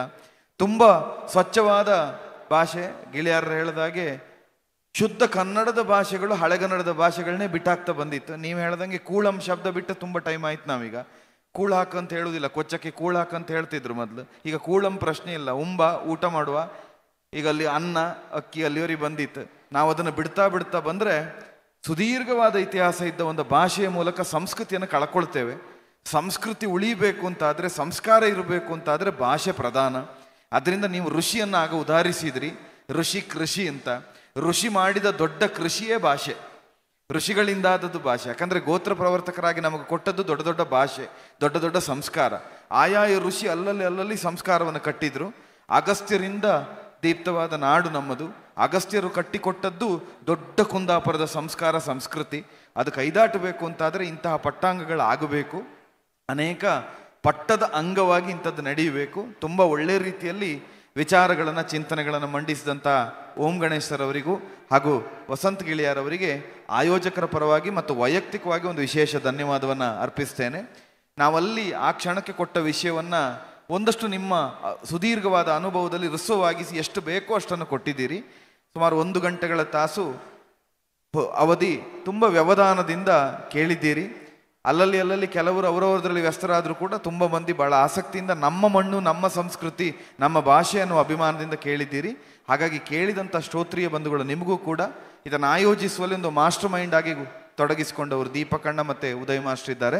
ಅವರಿಗೂ ಕೂಡ ನಾವು 3 ಮಂದಿಗಳ ಪರವಾಗಿ ಒಂದು ವಿಶೇಷವಾದ ಧನ್ಯವಾದವನ್ನು ಅರ್ಪಿಸಿಕೊಳ್ತಾ ನಾವು ಈ ಪಟ್ಟಾಂಗ ಅನ್ನುವಂಥ ಒಂದಷ್ಟು ಹೊತ್ತಿನ ಚಿಂತನ ಮಂಥನದ ಕಾರ್ಯಕ್ರಮಕ್ಕೊಂದು ಪೂರ್ಣ ವಿರಾಮವನ್ನು ಇಡ್ತಾ ಇದ್ದೇವೆ. ಎಲ್ಲರಿಗೂ